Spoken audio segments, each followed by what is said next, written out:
I went to surprise my son on his first day at his father-in-law's company.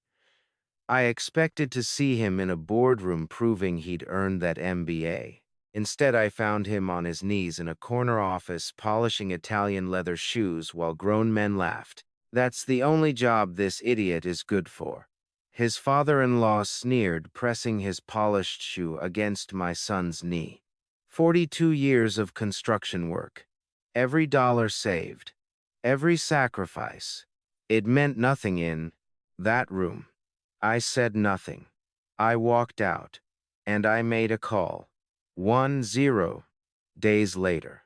The man who humiliated my son was the one fighting to keep his seat at that same table. Welcome to Family Revenge Stories, and thank you for spending your time with me today.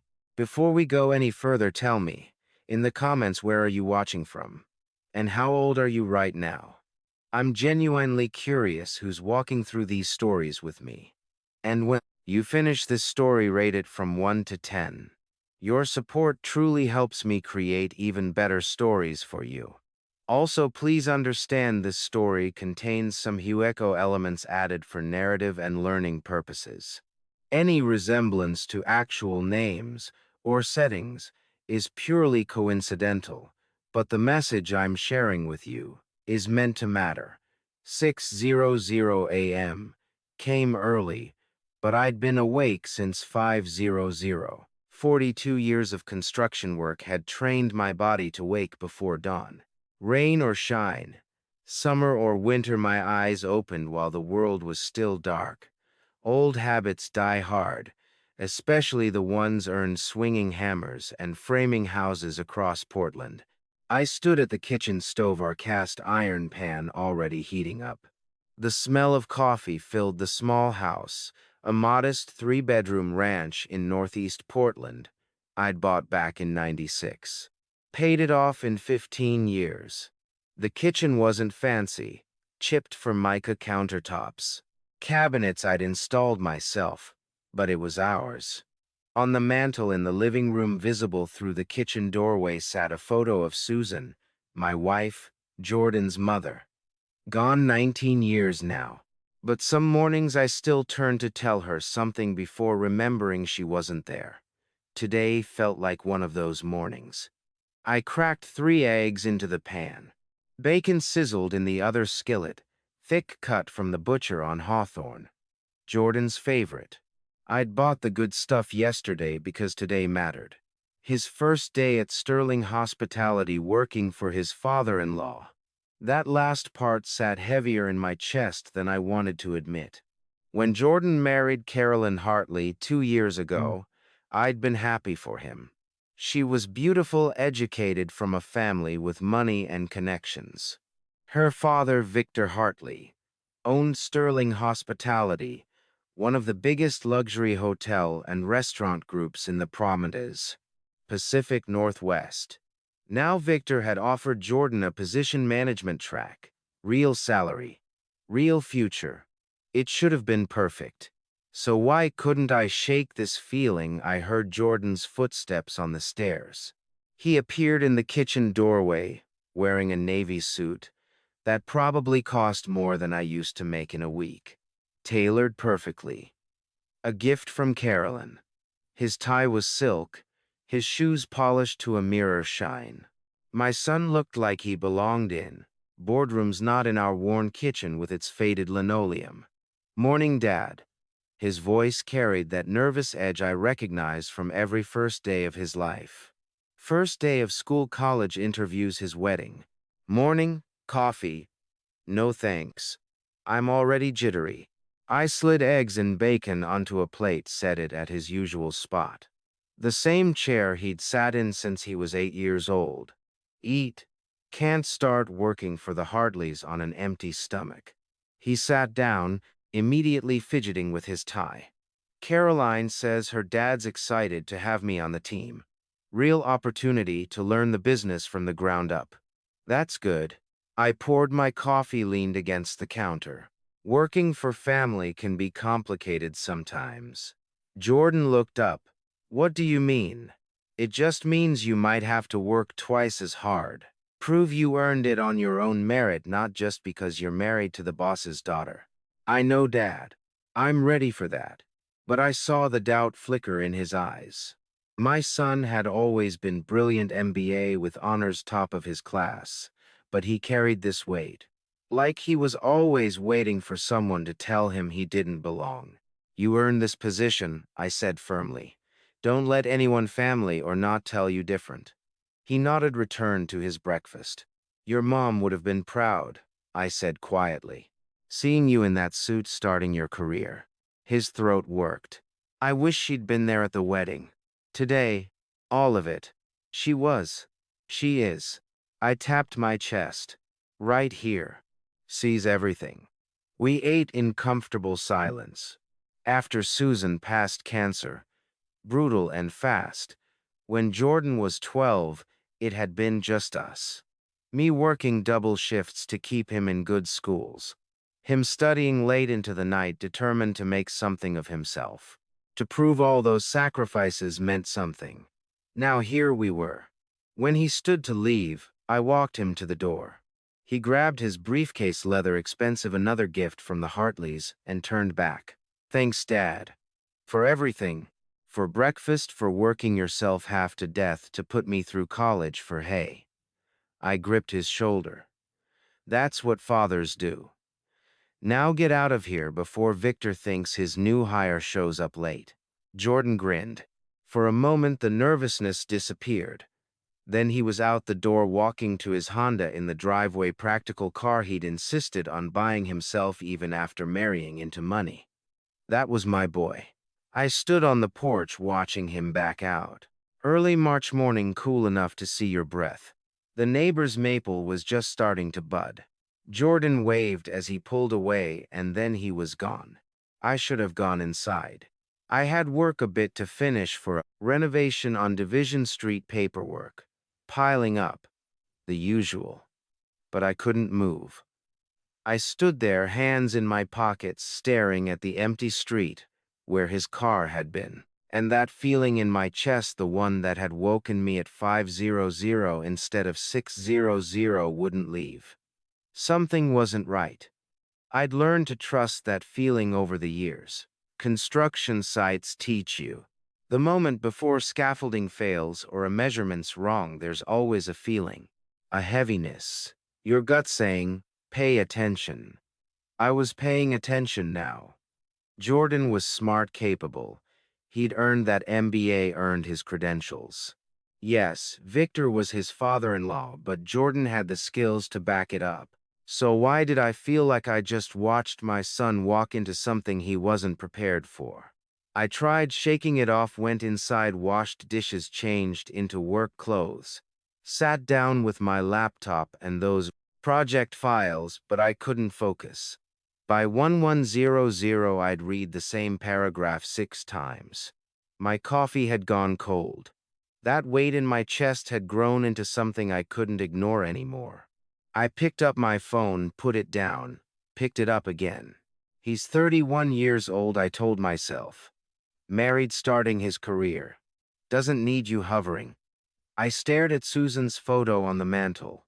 She would have known what to do. What do you think, honey? I asked the empty room.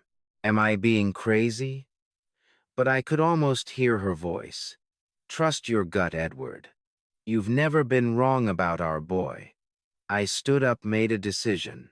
I'd swing by Sterling Hospitality just to see how his first morning was going. Maybe bring him lunch just to check in. Just to quiet this feeling that something I couldn't name yet was very, very wrong. I grabbed my truck keys and headed for the door. By the time I hit downtown Portland, that knot in my gut had tightened into something I couldn't ignore. Traffic was heavier than I'd expected for a Monday morning. I navigated through delivery trucks and sedans, my old Ford F-150 feeling more out of place with every block. The closer I got to the financial district, the taller the buildings grew, glass and steel reaching up into the gray March sky. Sterling Hospitality's headquarters sat on a corner lot impossible to miss. 20 stories of reflective windows and polished chrome, The kind of building that said money in every line of its architecture. The kind of place where guys like me usually showed up through the service entrance with a toolbox. I pulled into the parking garage, found a spot between a silver Mercedes and a black Lexus. My truck looked like it had wandered into the wrong neighborhood. Paint faded. Dent in the passenger door. From a lumber delivery gone wrong 3 years back. Work truck through and through. I sat there for a moment, hands on the wheel. What are you doing? Edward Jordan's 31. He doesn't need you checking up on him like he's in grade school. But that feeling wouldn't leave. I got out, walked toward the lobby entrance. The automatic doors whooshed open into a space that probably cost more to decorate than my entire house. Marble floors. Modern art on the walls that I didn't understand. Everything clean and cold and expensive. A young woman sat at the reception desk, blonde hair pulled back, wearing a headset. Her nameplate read Lisa Morgan. Good morning, sir. How can I help you? Professional smile. Practiced. I'm looking for my son Jordan Foster. He started today. The smile froze. Something crossed her face. Pity maybe. Fear. Her eyes flicked toward the elevators, then back to me. Oh, Mr. Foster. Let me check on that for you. She reached for her phone, but I was already moving toward the elevators. Sir, maybe you should wait.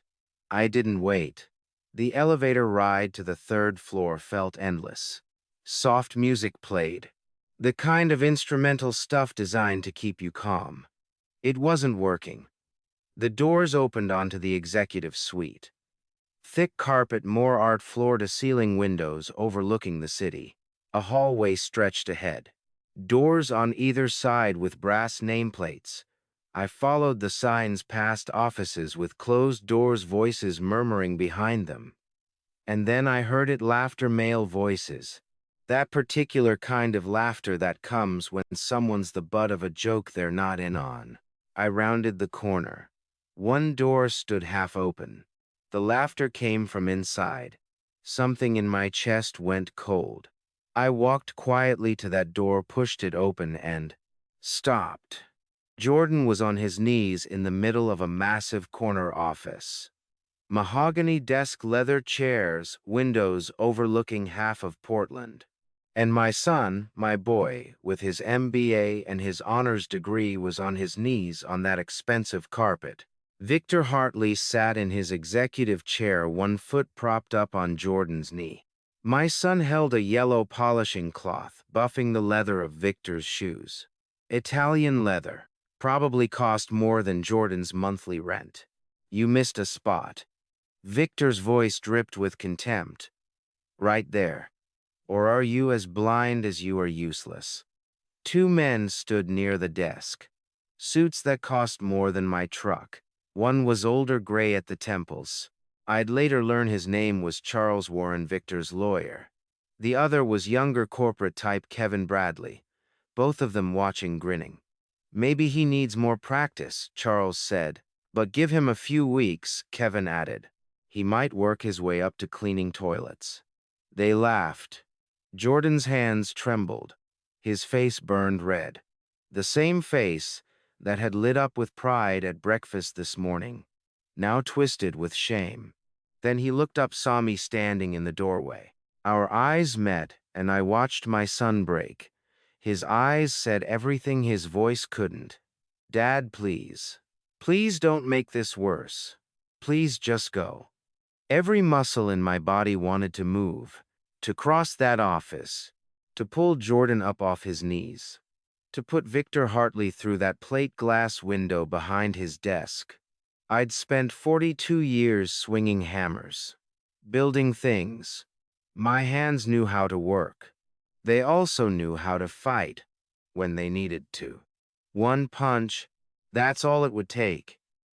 One swing and Victor's perfect nose would never be perfect again, but Jordan's eyes held me frozen. That silent plea. The fear underneath the shame. He was begging me not to make it worse. I forced my hands to unclench, forced my breathing to steady. Can I help you? Victor's voice cut through the room.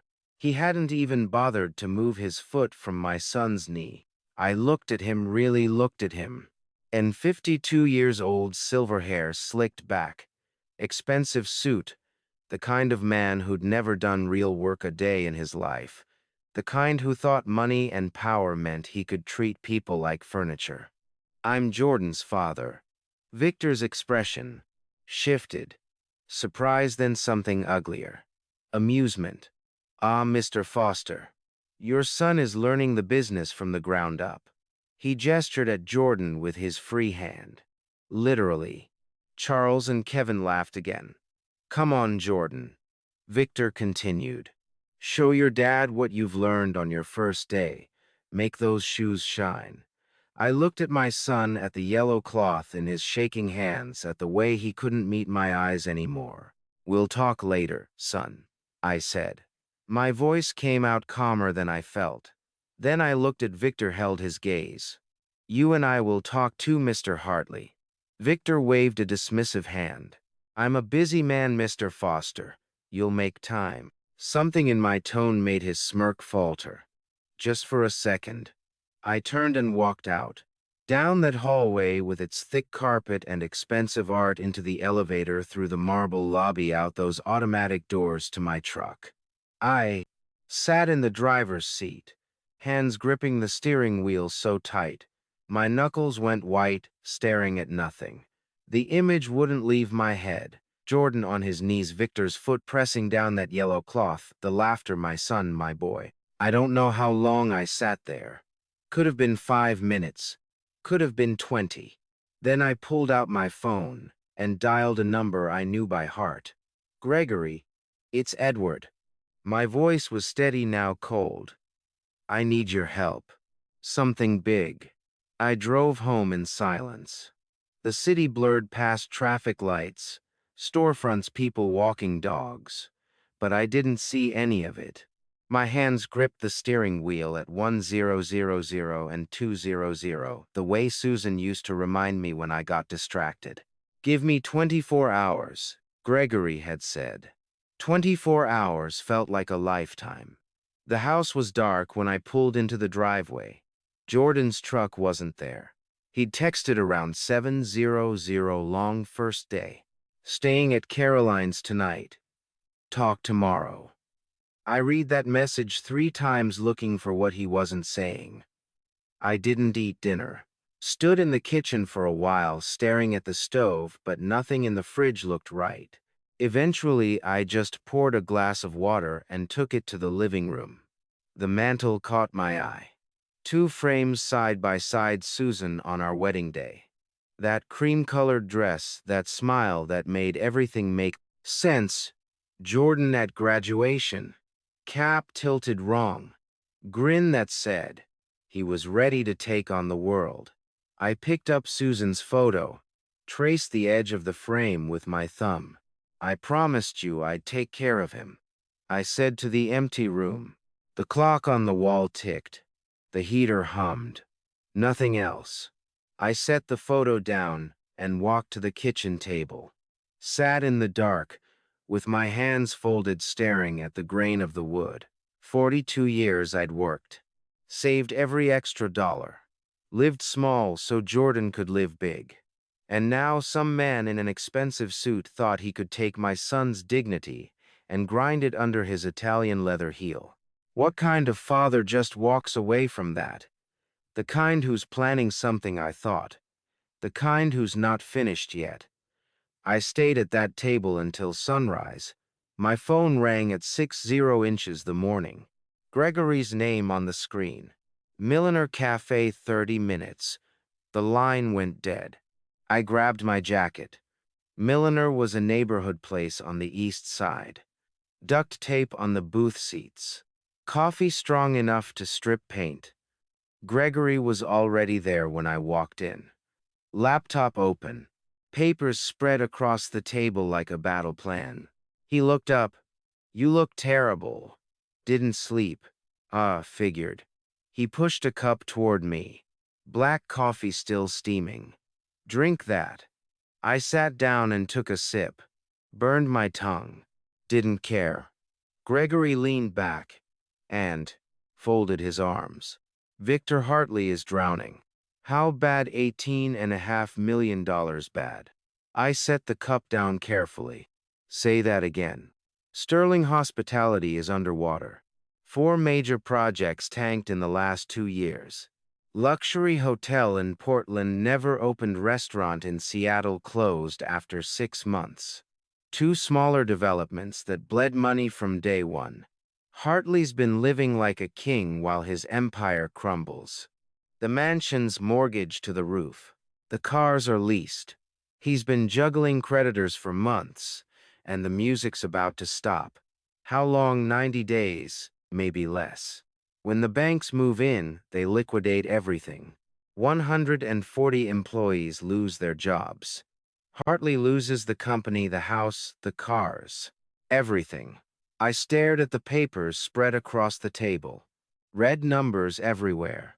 And Jordan Cynthiana. Hartley's trying to look legitimate, like he's still building something. But it's all smoke. Gregory slid a spreadsheet toward me. Here's what you need to know. The company's worth about 4 to 5 million if you liquidate it tomorrow. But if you want controlling interest enough to actually save it, you need a bigger number. How much bigger? He tapped the paper. 11.2 million. That buys you 65% ownership and pays off enough debt to keep the doors open. Anything less, and it all falls apart anyway. 11.2 million. I sat back. Did the math in my head. My retirement account. The house equity. The savings account I'd been building since Jordan was born. It was all there, just barely. Edward. Gregory's voice was quiet. Don't. Don't what? Whatever you're thinking, don't do it. I looked at him across the table.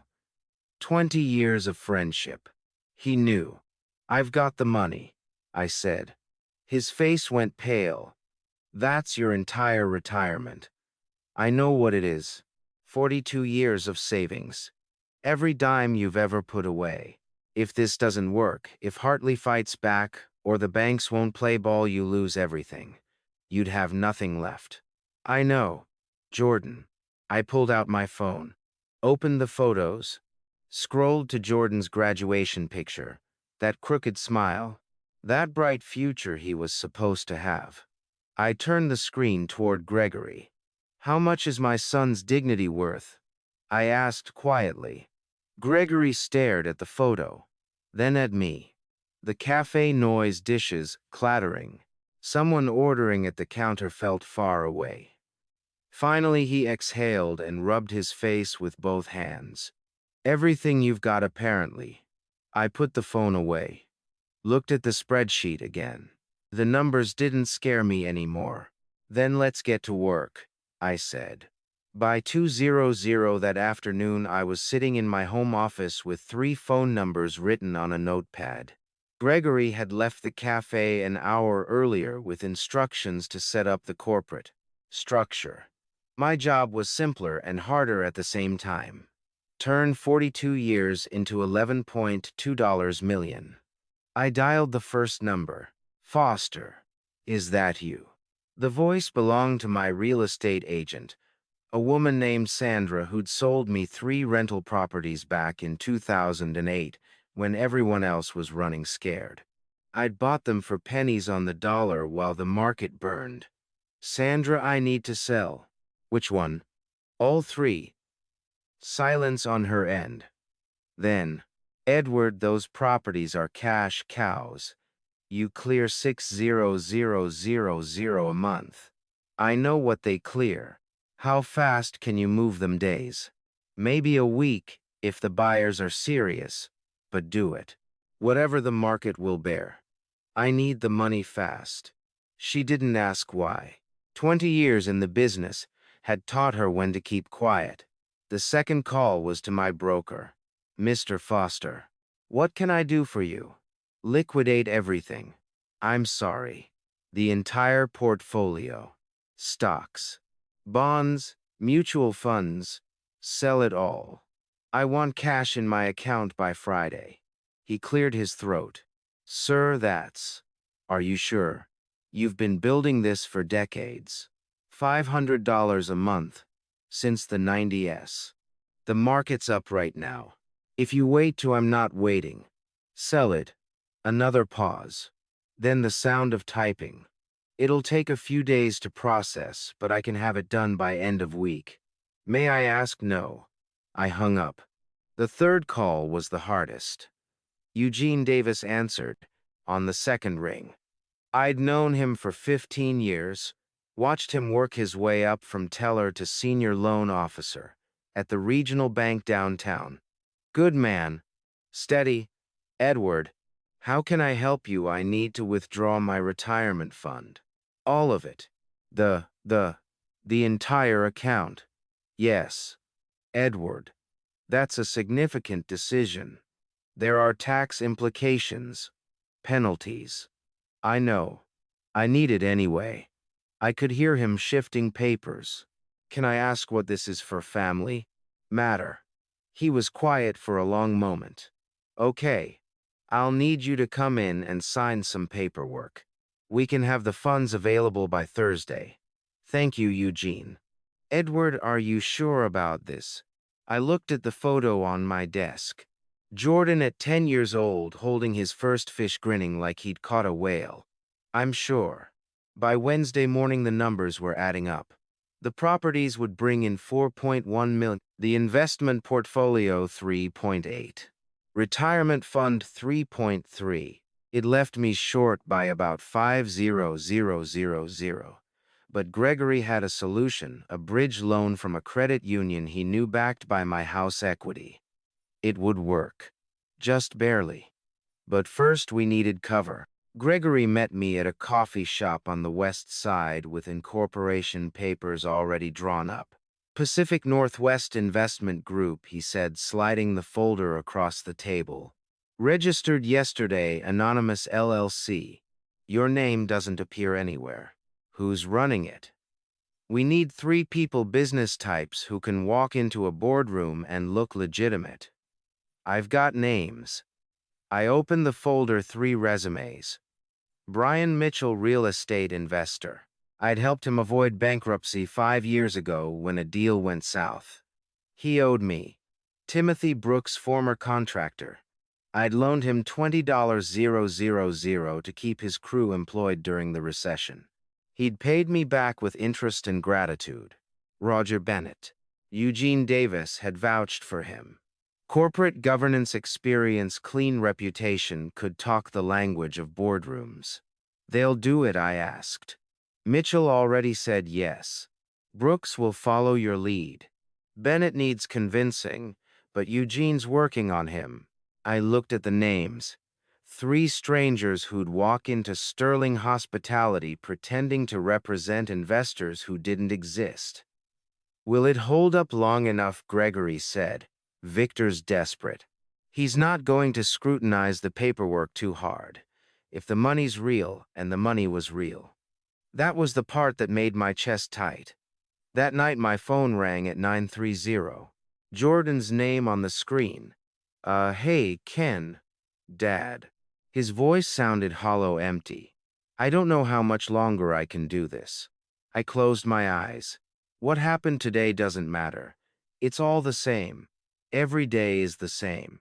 Jordan, I'm not weak. I know you raised me better than this. But I don't know what I'm supposed to do. Every part of me wanted to tell him, hold on. Just a few more days. I'm fixing this. But I couldn't. Not yet. If Victor caught wind of anything, the whole plan collapsed. Listen to me, I said, keeping my voice steady. Just a little longer. Can you do that? I don't. For me, just a little longer. He was quiet. Then, okay. Yeah, okay. I love you, son. Love you too, Dad. The line went dead. I sat there in the dark of my living room, staring at the stack of liquidation papers on the coffee table. Each one represented a piece of my life. The rental properties I'd bought during the crash. The investment account I'd fed like clockwork for 30 years. The retirement fund I'd thought would carry me through my 70s. Gone. All of it. Signed away in 3 days. I picked up the last document, the bridge loan agreement that put my house on the line, and signed it. No turning back now. And Jordan still had no idea what I was doing. The call came Tuesday night while I was reviewing loan documents at my kitchen table. Jordan's name flashed on my phone. "Hey, kiddo." "Dad." His voice was flat. Today I had to shine shoes again in front of clients. I set my pen down. "Tell me what happened." Victor had a meeting. 3 people from some hotel chain in Seattle. I was bringing in coffee, and he looked at me and said, "Jordan, my shoes could use some attention." See, like it was nothing. Like I was hired help. "What did you do?" What could I do? I got the polish kit and did it. Right there in the conference room while they talked about expansion plans. One of the clients asked if I was new to hospitality services. Victor just laughed and said I was still learning the ropes. I closed my eyes. "I'm sorry, son. It's fine. It's whatever. I just needed to hear your voice." "You're doing great, Jordan." "Am I?" He sounded so tired. "Because it doesn't feel like it." After he hung up, I sat there staring at Peter Donovan's business card. The lawyer Gregory had recommended to handle the acquisition paperwork. I'd met with him that afternoon.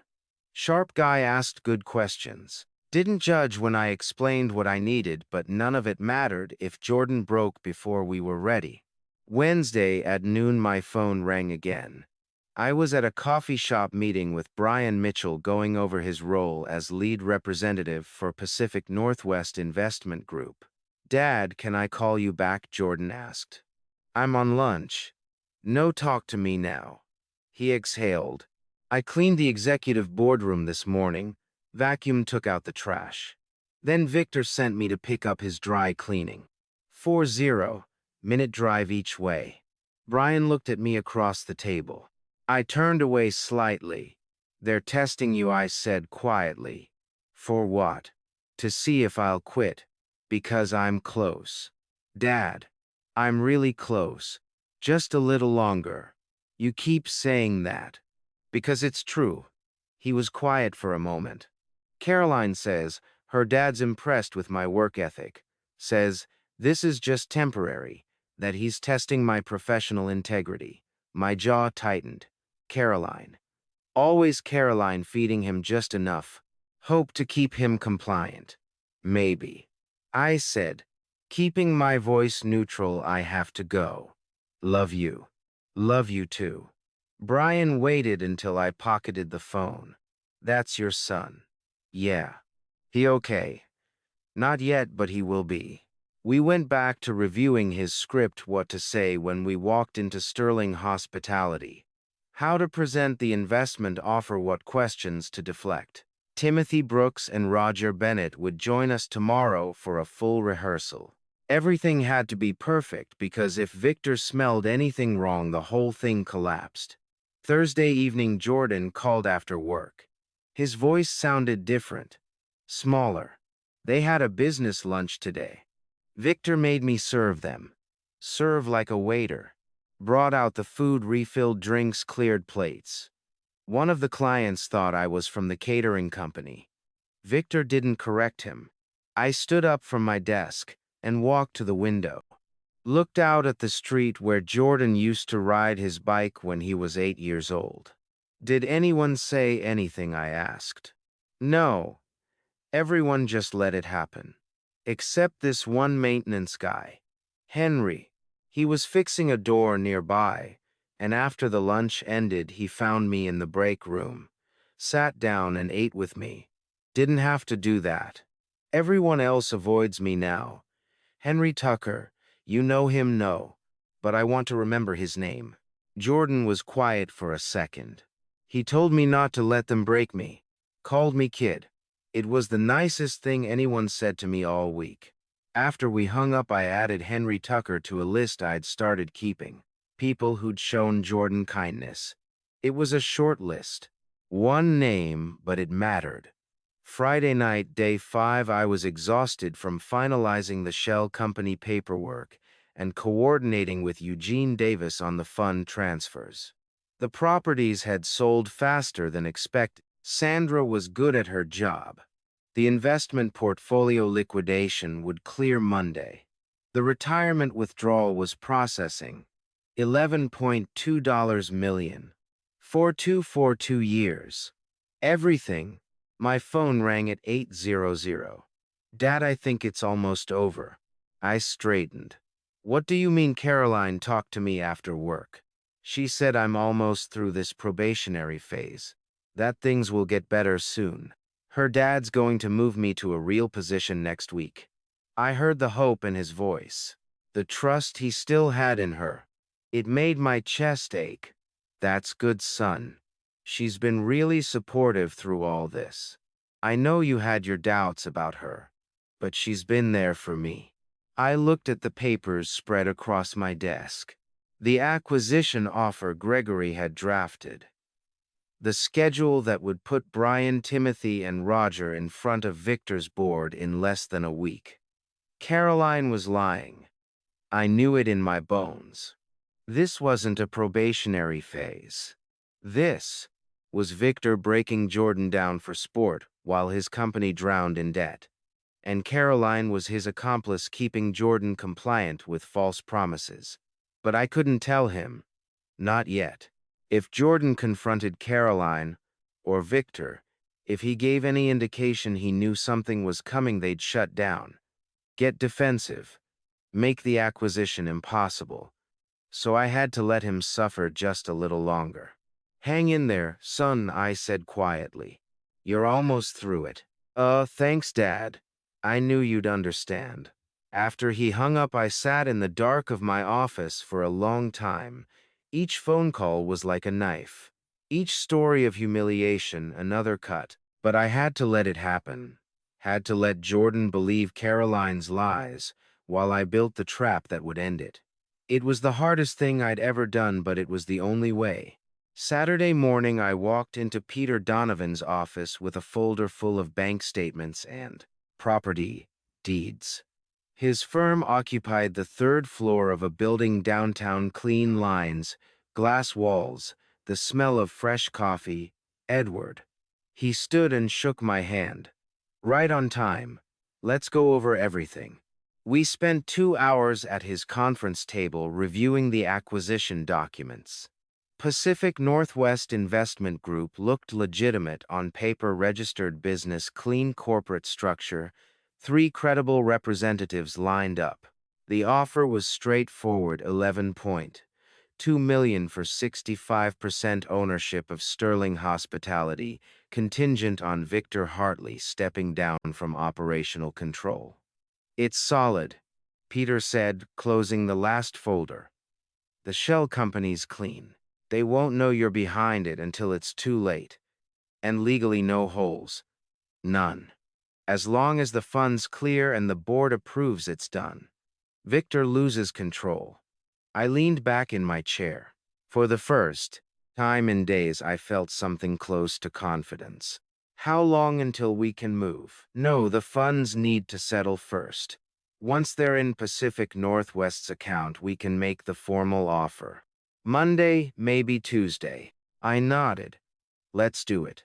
By Saturday afternoon, the money had started arriving. Sandra's sales had closed fast.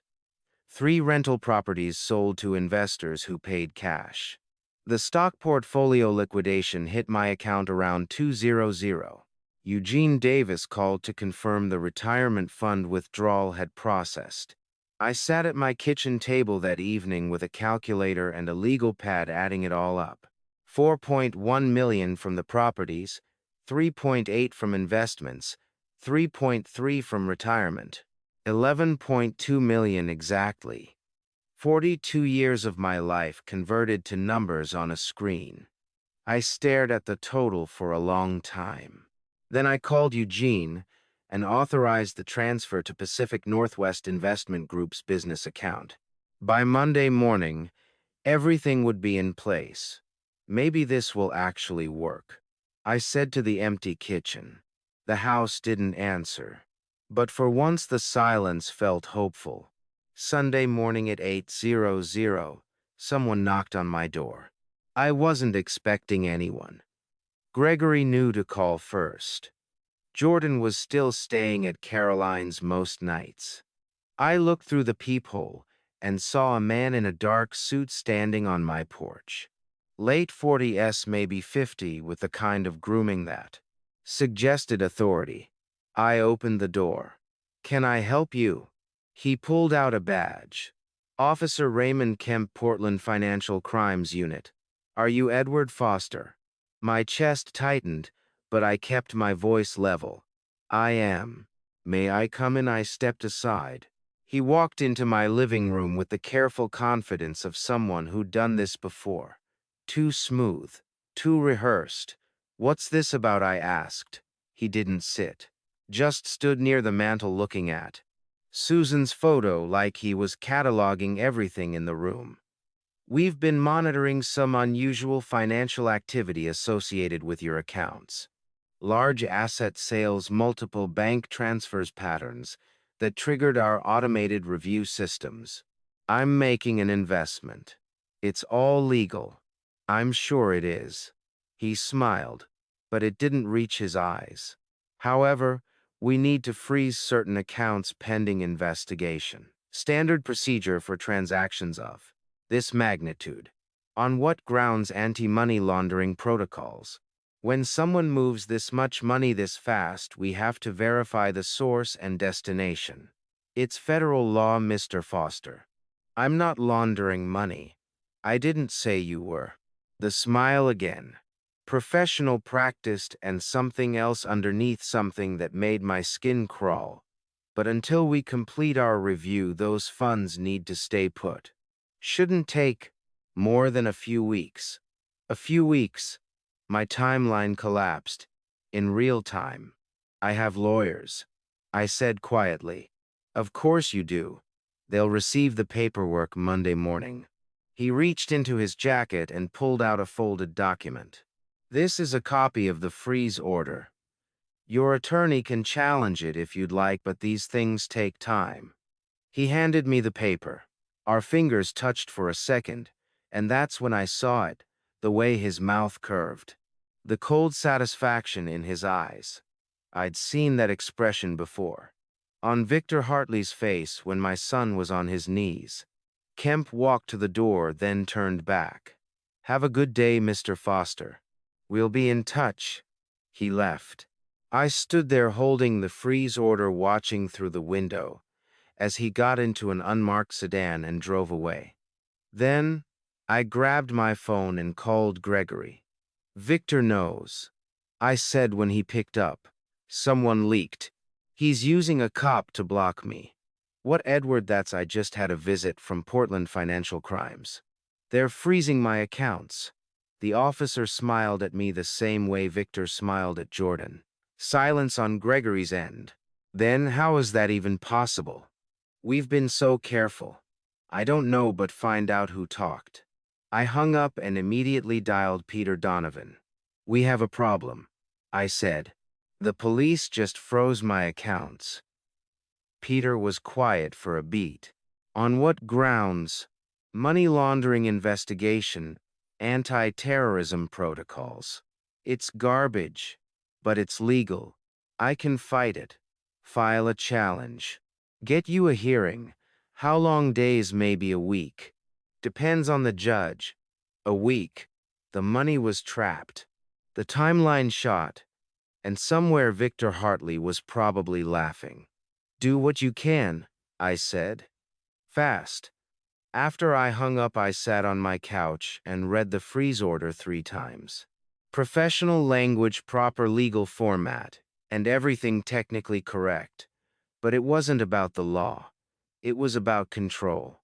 I was fighting on 2 fronts now, the business deal and a corrupt cop. And Victor had just shown me he had reach I hadn't anticipated. Clear's throat. But he'd also shown me something else. He was scared enough to strike first, which meant I was close. At 2:00 Sunday afternoon, I was back in Peter Donovan's office, staring at a stack of legal briefs that might as well have been written in another language. "I can file a motion," Peter said, tapping his pen against the desk. "Challenge the freeze on constitutional grounds, but getting your accounts unlocked will take time. Maybe weeks. I don't have weeks. The banks will foreclose on Sterling in 90 days. I understand, but the system moves at its own pace, Edward. Kemp filed everything properly. We have to work within the law." I stood and walked to the window. Downtown Portland stretched out below traffic pedestrians, people living normal lives while mine fell apart. "Do what you can," I said. "Fast as possible." "I will." I left his office with nothing resolved. Victor had bought himself time, and I was stuck playing defense. I was driving home when my phone rang at 4:00. Jordan's name on the screen. I answered immediately. "Hey, kiddo." "Dad." His voice sounded wrong, shaking, broken in a way I'd never heard before. I pulled over. "What happened? I need to tell you something." "Okay, I'm listening." He took a breath. I could hear it rattle. "I was working from home this afternoon. Victor sent me back with some paperwork to review. Caroline was in the next room on the phone. She didn't know I could hear her. My chest tightened. What did she say? She was talking to someone. Maybe a friend. I don't know." Another shaky breath.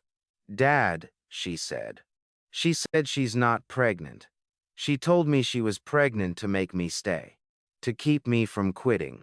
The world went very still. "She said what? She's not pregnant.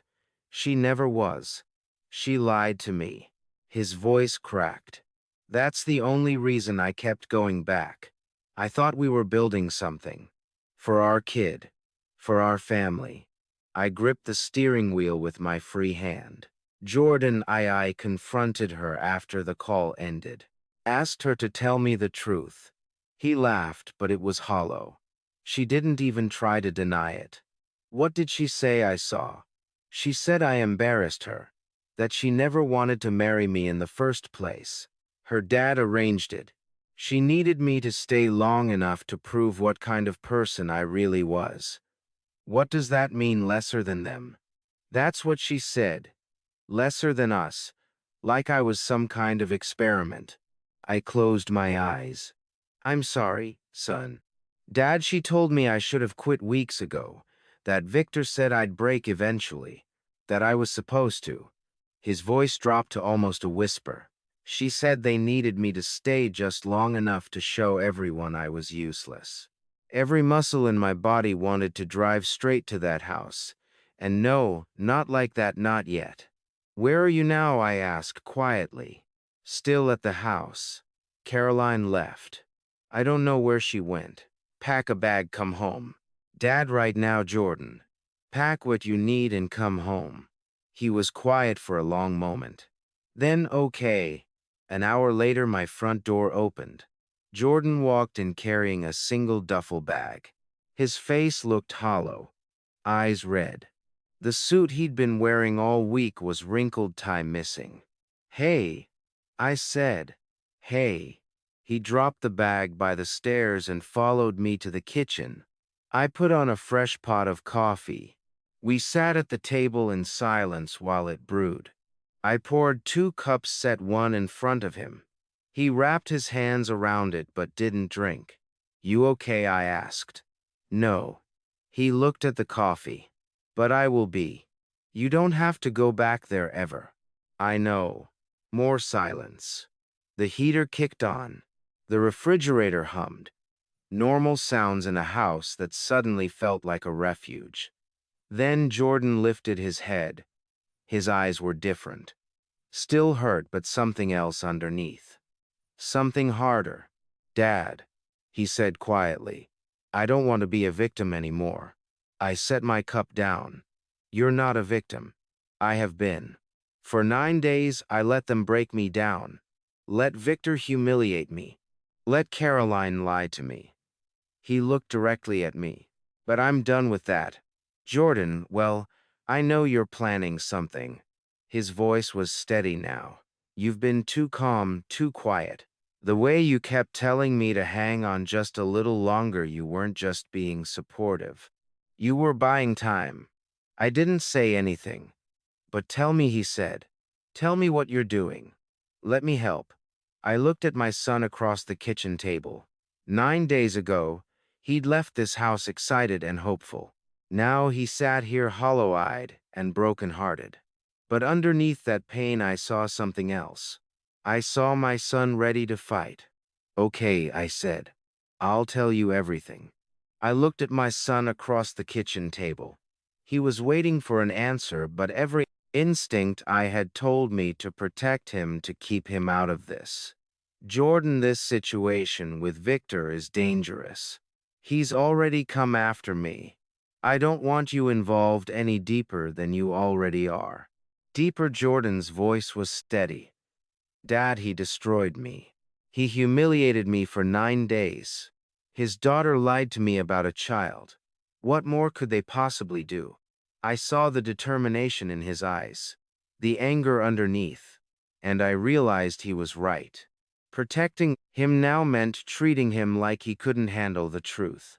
Okay, I said quietly. I'll tell you everything.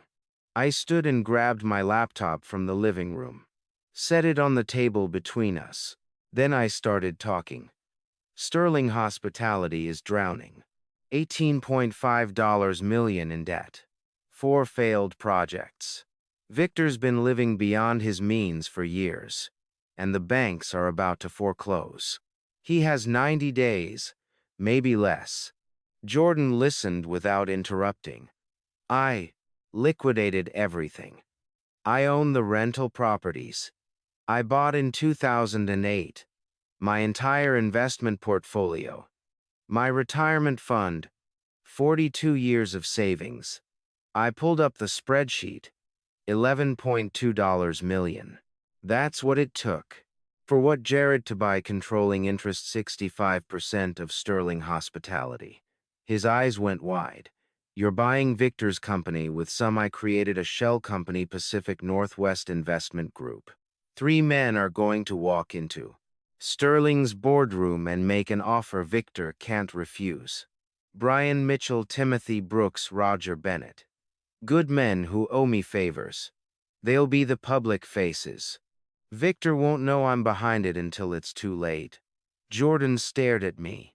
You are going to use everything you have for me.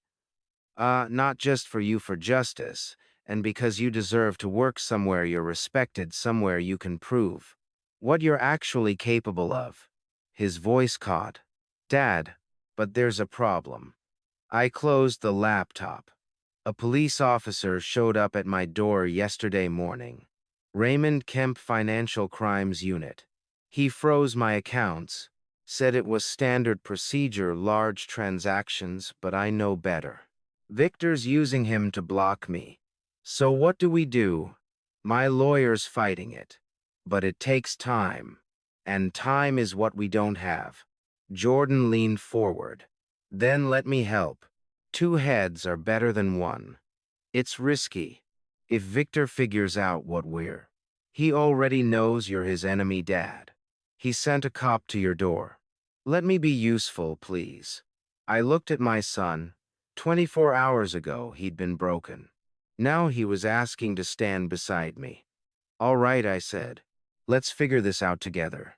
Jordan pulled the laptop toward him. This Officer Kemp, something's off about him.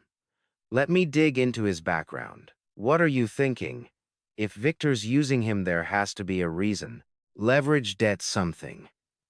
He opened a browser and started searching. Public records, court documents, property liens. I watched him work, focused, methodical, the way I'd taught him to research investments back when he was in college. An hour passed. I made fresh coffee. Jordan barely looked up. Then he stopped. Dad, look at this. He turned the screen toward me. Court judgments, multiple liens, payment plan agreements, and gambling debts. Jordan said, Kemp's buried in them. Casino judgments going back 5 years. He owes over $200,000. I leaned closer. The documents were all public record. Anyone could find them if they knew where to look. But Victor had found them first. That's his leverage, Jordan said. Victor's paying off Kemp's debts. Has to be. That's how he got a cop to freeze your accounts. I stared at the evidence on the screen. We can use this. How I don't know yet, but it's a vulnerability. My phone buzzed. Gregory's name. I texted him an hour ago asking him to come over. That's Gregory, I said. I asked him to join us. Gregory arrived 20 minutes later. Jordan showed him what he'd found. Gregory read through the court documents carefully, his investigator's mind cataloging every detail. It's not proof, he said finally. Not yet. But it's a lead we can follow.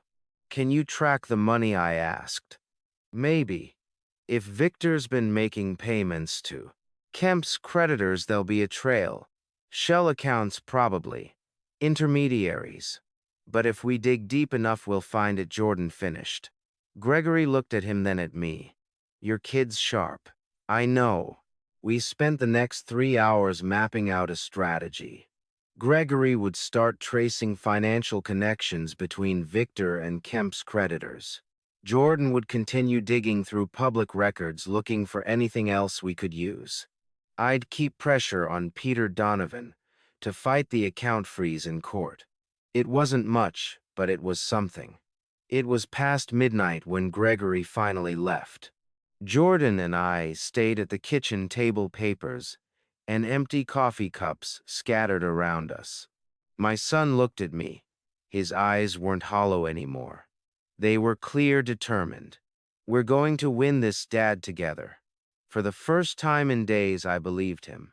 Monday morning, at 7:00, Jordan and I sat at the kitchen table with my laptop open and a stack of printed documents between us. We'd been building a timeline on Officer Kemp. When his gambling debt started, when the account freeze happened, looking for financial connections to Victor. She was here, Jordan said, pointing at a court filing from 3 years ago. First casino judgment, $60,000. That's when it started. I made a note, and the freeze order came Sunday morning. Less than a week after I started moving money, too fast to be coincidence. My phone rang. Gregory's name. Edward, we need to talk in person. What's wrong? Not over the phone. I'm 10 minutes away. He arrived 30 minutes later. One look at his face told me something was seriously wrong.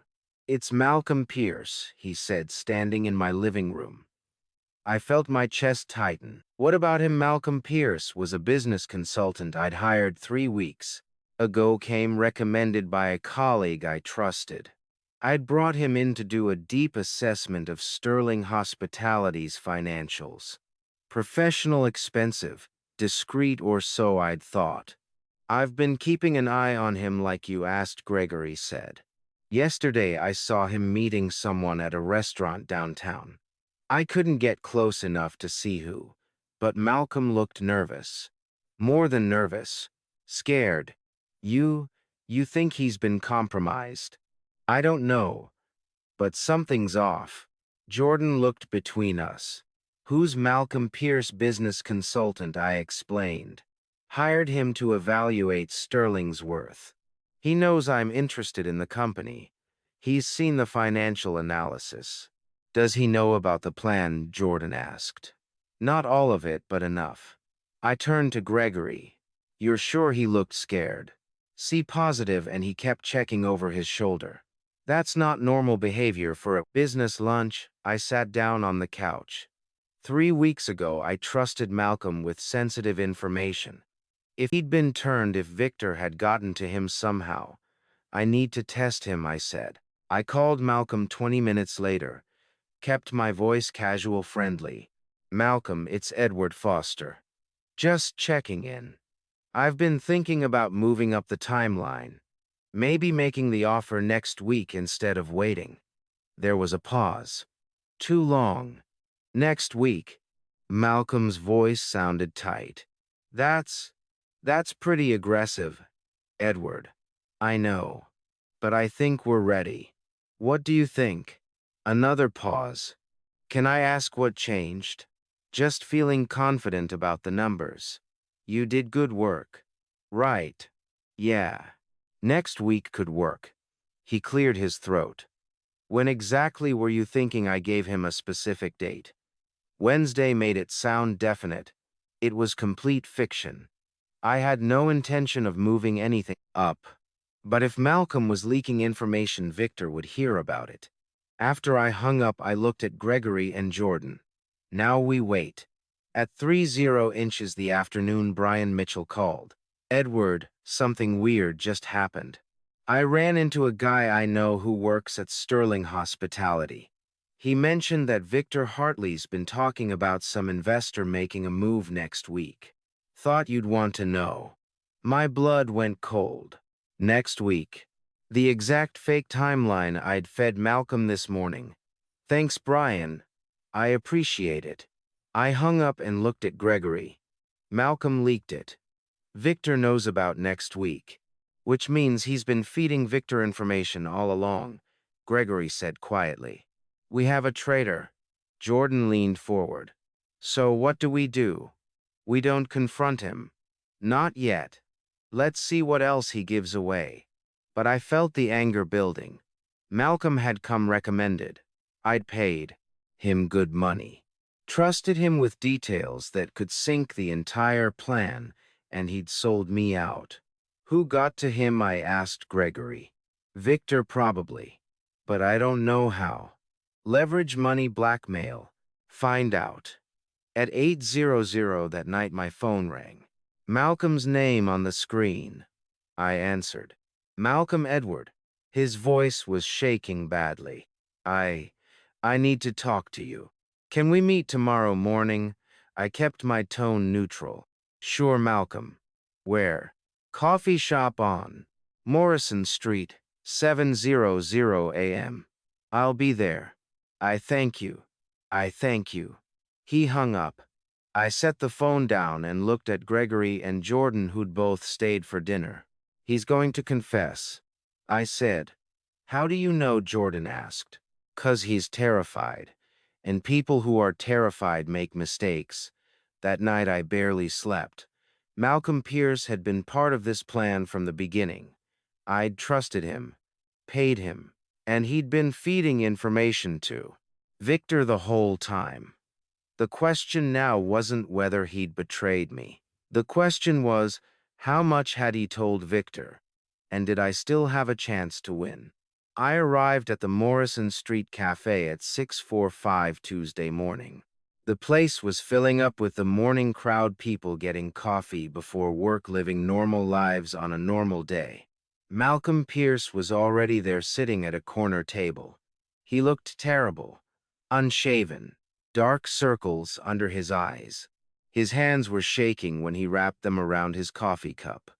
I sat down across from him. Didn't order anything, just waited. He couldn't look at me directly.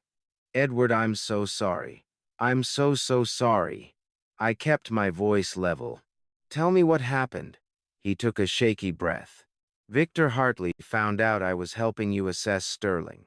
I don't know how he knew initially. Maybe someone saw us meeting, maybe he had me followed. But 3 weeks ago he called me into his office. And he'd hired a private investigator. Had him dig into my past. Malcolm's voice cracked. He found something.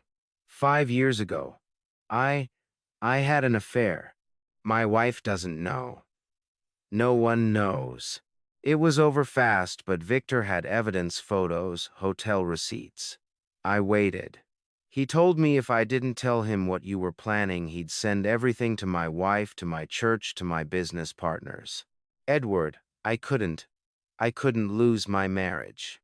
My reputation, everything I've built. So you started feeding him information. Yes.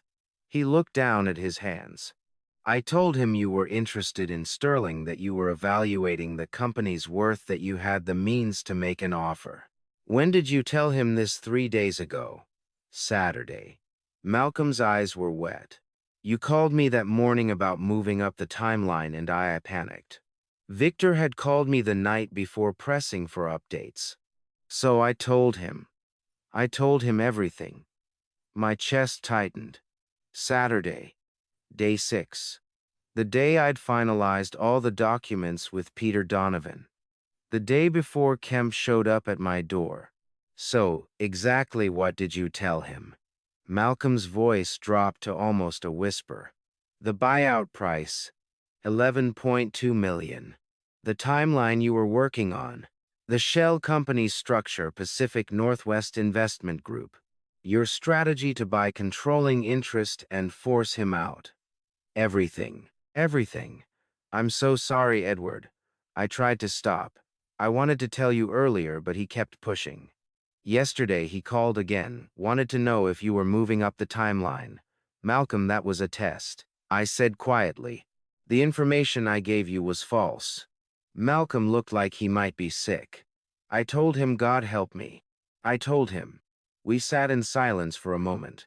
The cafe noise, espresso machines, conversations, morning routines felt very far away. I'll make this right, Malcolm said suddenly.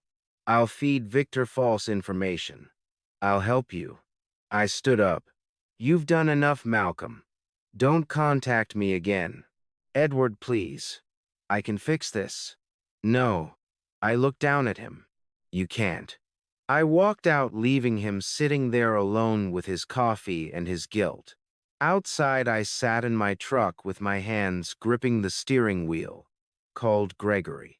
Malcolm confirmed everything I said when he answered. He told Victor 3 days ago. That's why Kemp came. Gregory was quiet for a long moment. Edward, this is bad. Victor knows your offer amount. He knows your timeline. He knows your strategy. How can you win this now? I stared at the steering wheel. I don't know, Gregory. I honestly don't know. What do you want me to do? I need to think. I'll call you back. I hung up and sat there in the parking lot. 10 minutes passed. Maybe more. I watched people walk by on the sidewalk. Normal people. People who weren't 67 years old fighting a battle they were about to lose. Malcolm had told Victor everything. Officer Kemp was blocking my money. My strategy was exposed. I was fighting someone with connections, with resources, with no conscience. Gregory's words echoed in my head. How can you win this? I didn't have an answer. I looked down at my phone, about to call Jordan and tell him we might be done. That's when I noticed it. One missed call. Unknown number. I'd check it when I could breathe again. I drove home from the cafe in a fog. My hands were on the wheel, but I didn't really see the road. Just kept hearing Malcolm's voice. Everything. I told him everything. Jordan was waiting when I walked in. What did Malcolm say? I set my keys on the counter. He told Victor everything. The buyout price, the timeline, the shell company. All of it. When? 3 days ago. Saturday. Jordan's face went hard. So Kemp showing up Sunday wasn't a coincidence. Victor had 24 hours to set it up. Dad, what do we do now? I didn't have an answer. At noon, Gregory arrived. The three of us sat at the kitchen table with coffee. None of us were drinking. Edward. Gregory said quietly, maybe it's time to stop. You tried. There's no shame in cutting your losses. I looked at the papers spread across the table. The numbers that represented 42 years of my life. Money that was partially frozen. A strategy Victor now knew inside and out. A timeline that was compromised.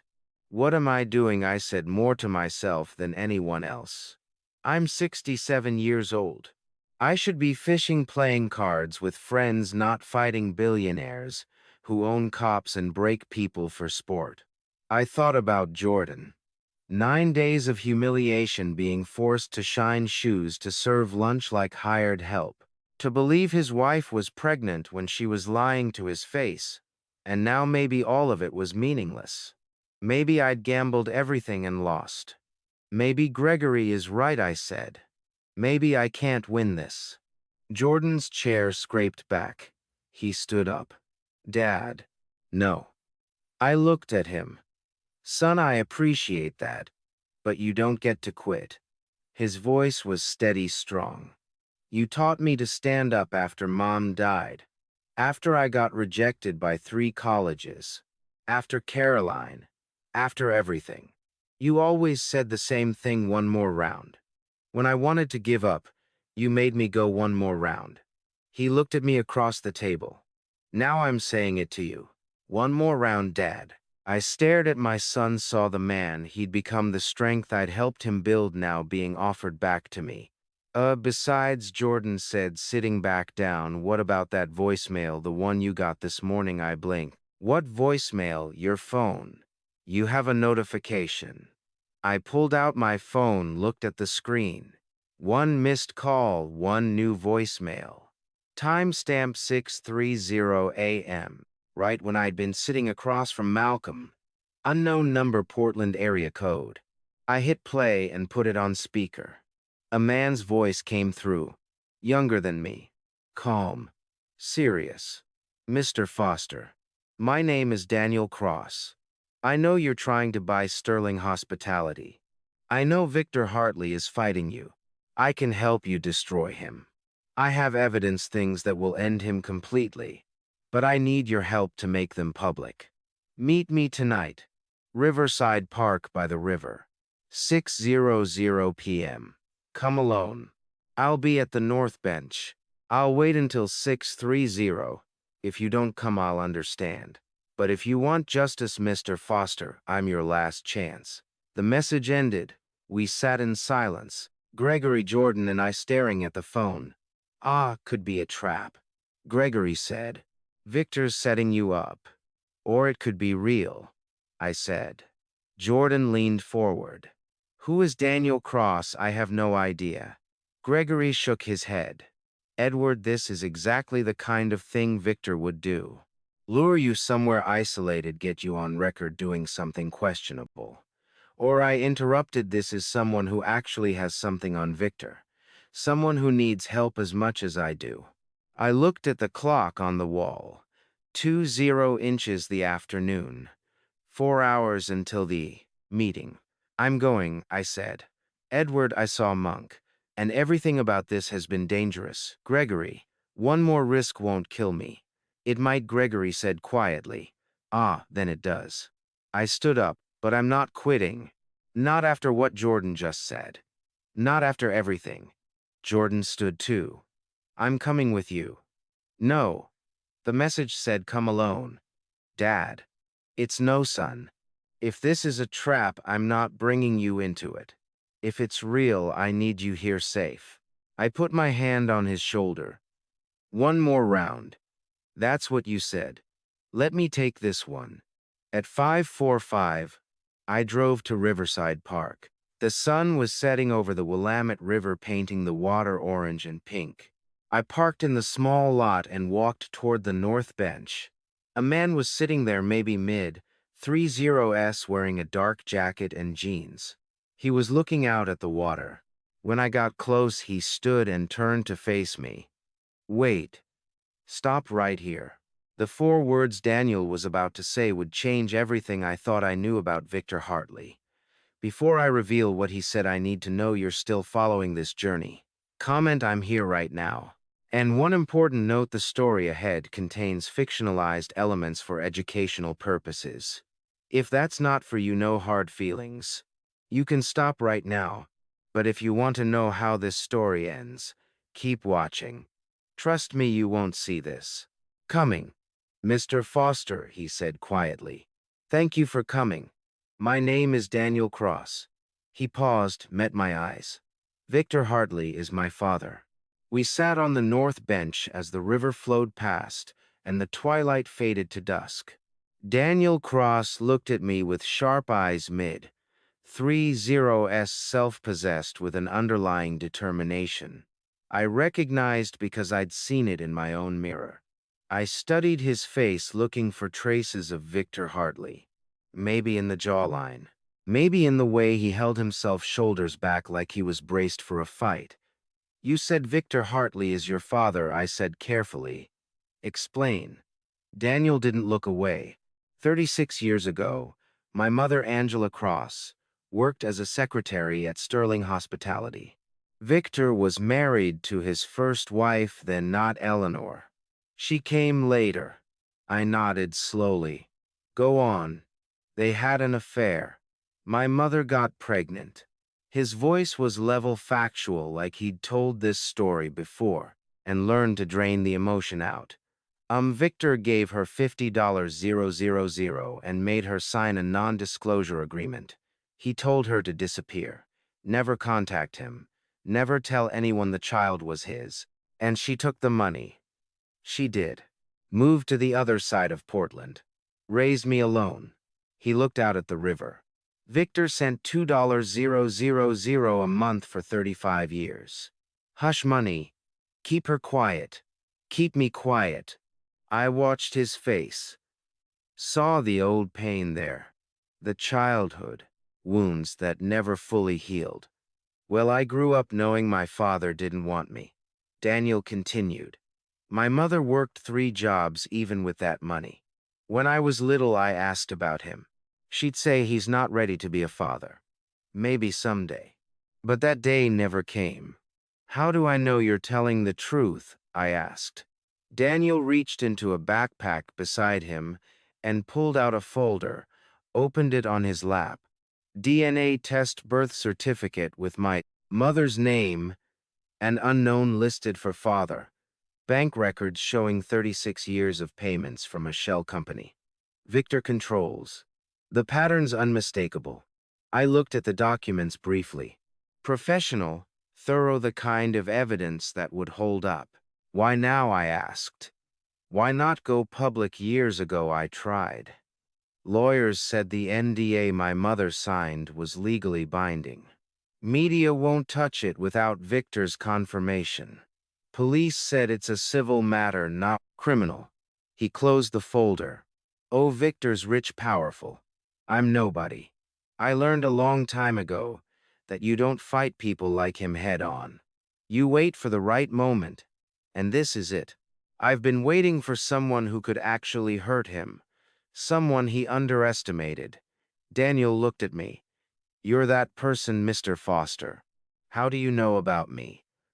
I've been watching Victor for 20 years. I know about your son, what Victor did to him.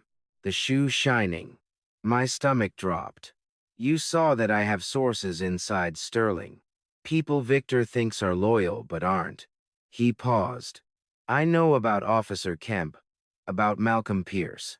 I know Victor thinks he's won. If you've been watching, you know I'm losing. Not yet, Daniel said. There's one more thing. Something Victor doesn't know I have. I waited. His voice went quiet. 10 years ago, my mother passed away. Car accident right here in Portland. Lost control on Highway 26, went off the road. I saw the pain flash across his face.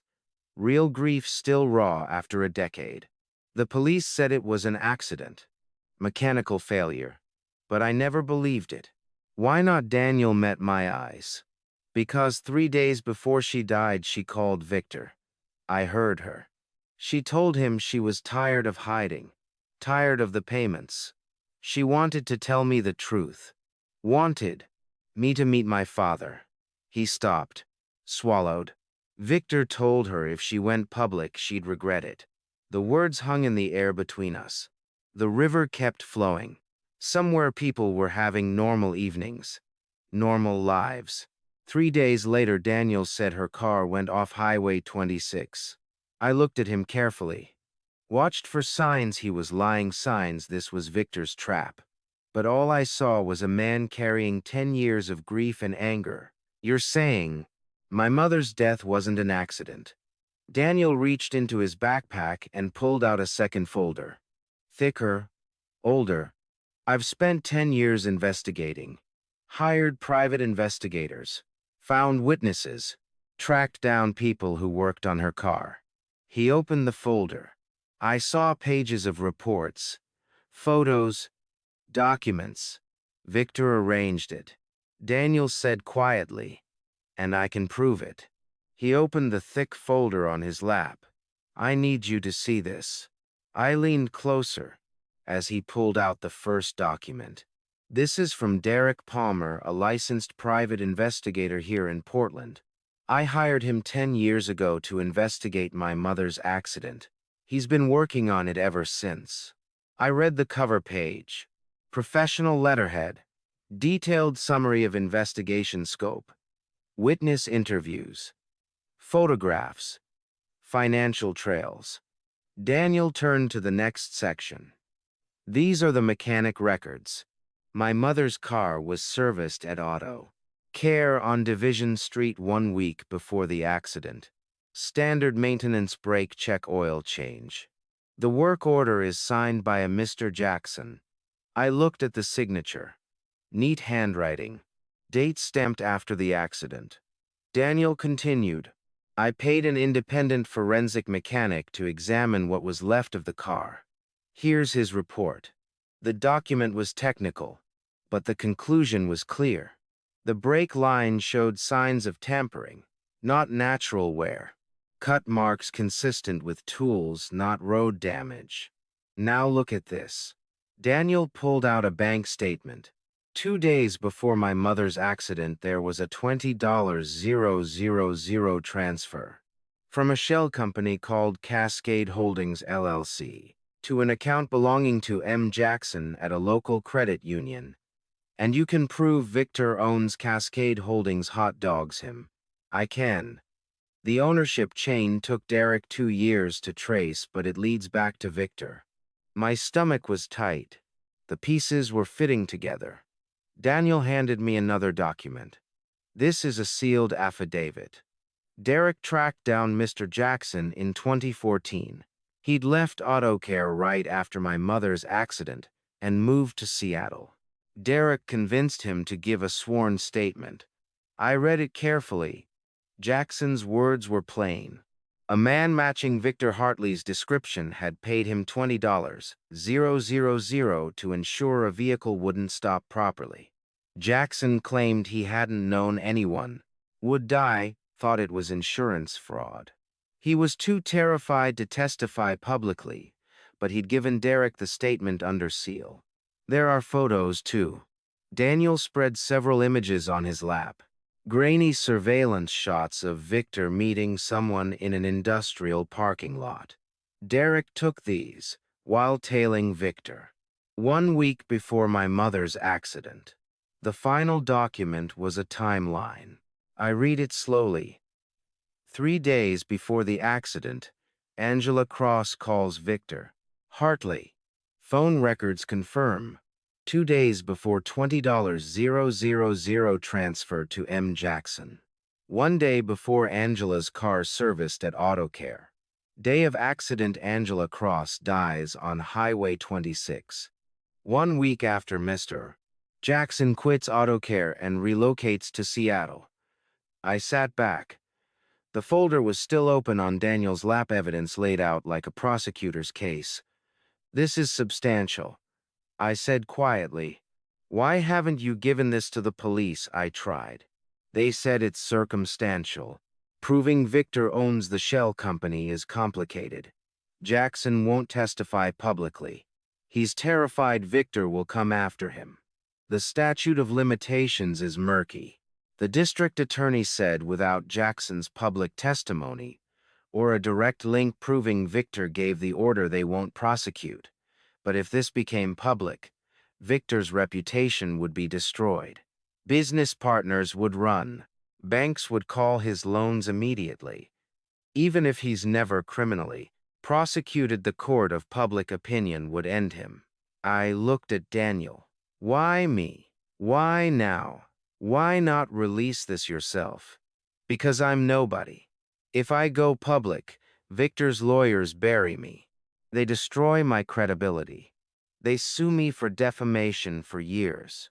I can't fight that." Daniel met my eyes. But you have leverage. You're trying to buy his company. You have business associates, a platform. If you present this evidence to Sterling's board of directors during the buyout process, they have to act. You want me to use this to force him to sell? I want justice for my mother. You want justice for your son. We can help each other. I studied his face, saw sincerity, pain, determination. Victor has connections, I said. Officer Kemp, for example. How do I know he won't come after you after me? He will. That's why we move fast.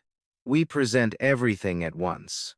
A public board meeting, multiple witnesses. He can't silence all of us. I thought about Jordan, about the plan, about everything on the line. If I do this, I said slowly, I'm not just buying a company. I'm accusing a man of taking another person's life. Daniel's voice was steady. Of taking my mother's life. Yes. I looked out at the river, thought about my son on his knees, about Angela Cross, who'd wanted her son to know his father, about justice and revenge and the thin line between them. I turned back to Daniel. If I help you with this, there's no going back. For either of us. Daniel looked me in the eye. I've been ready for 10 years, Mr. Foster.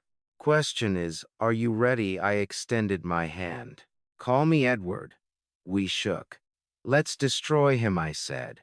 At 8:00 that night, I brought Daniel Cross home. Gregory and Jordan were already there waiting in my living room.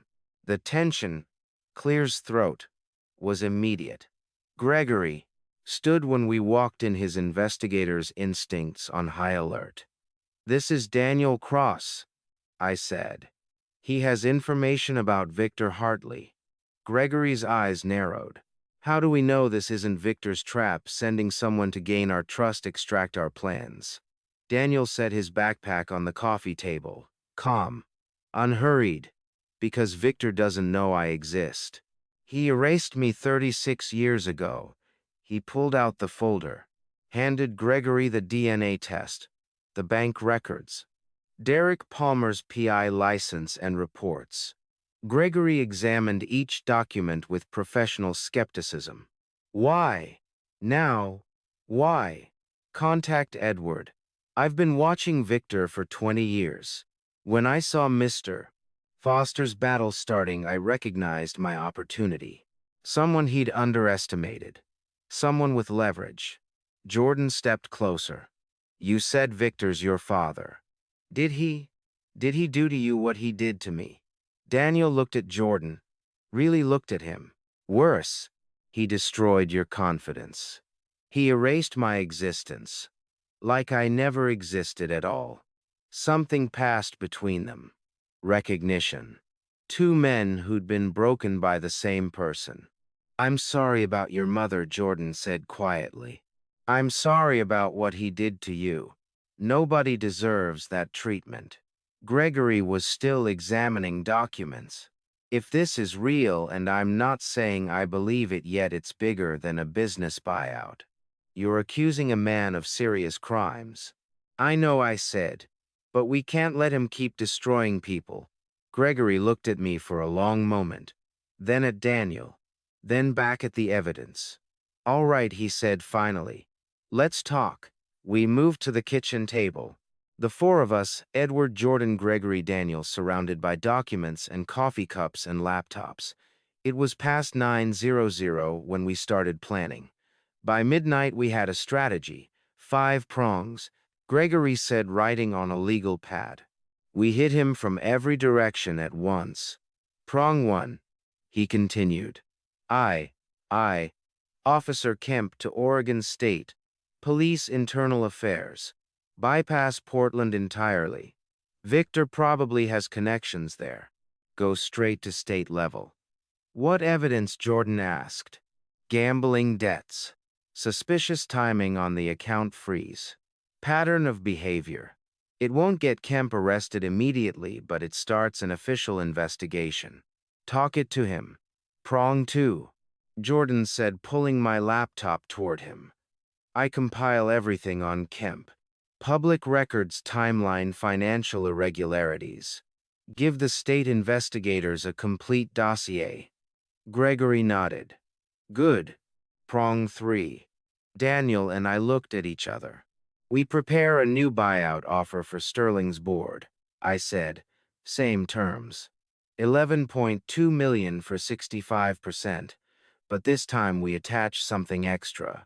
A summary, Daniel added. Evidence about my mother. Not everything, just enough for the board to understand what kind of man Victor is. Plus, I said, we expose Malcolm Pierce.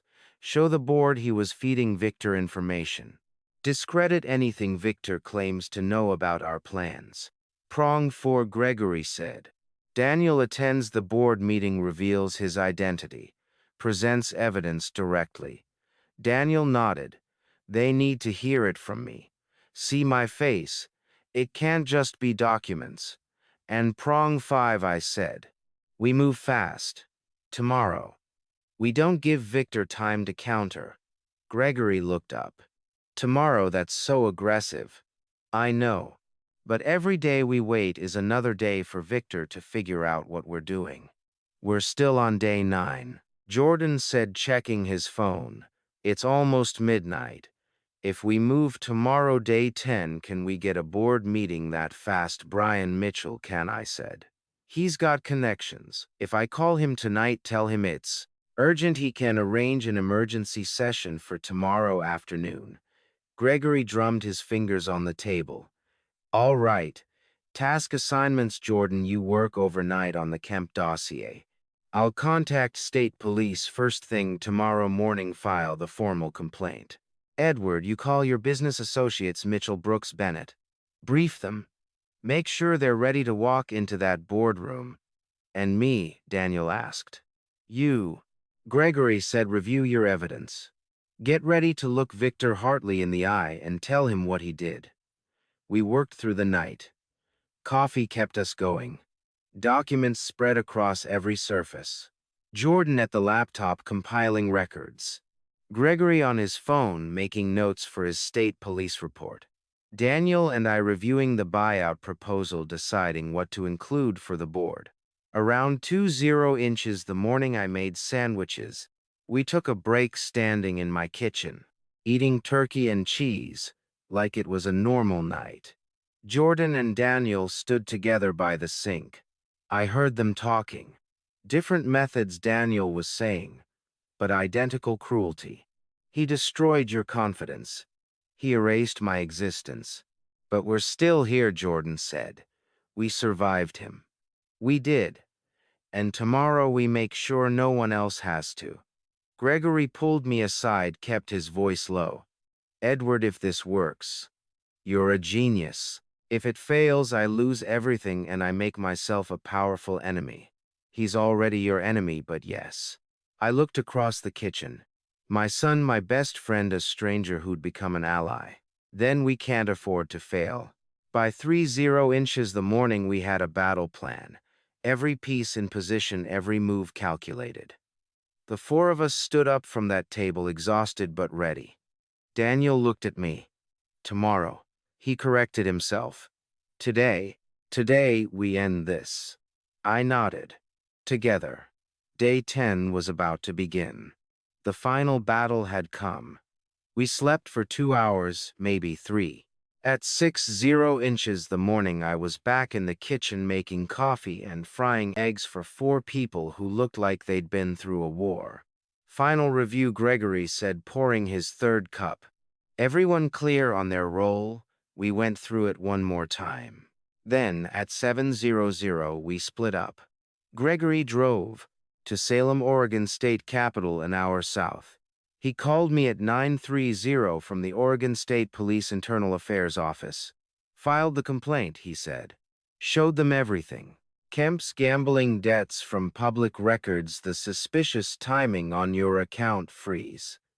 The pattern. They're taking it seriously, Edward. Different jurisdiction from Portland. They're opening an immediate investigation. How immediate? They're sending someone to interview Kemp this afternoon. 1 prong down. Jordan stayed at my house with his laptop compiling the comprehensive dossier on Kemp, court records, property liens, a timeline of debts cross-referenced with the account freeze. He created a visual document that made the correlation impossible to miss. At noon he called. Dossier's done. Sent it to the state police. They're moving fast, already requested additional financial records from Portland PD. He'd also put together everything on Malcolm Pierce.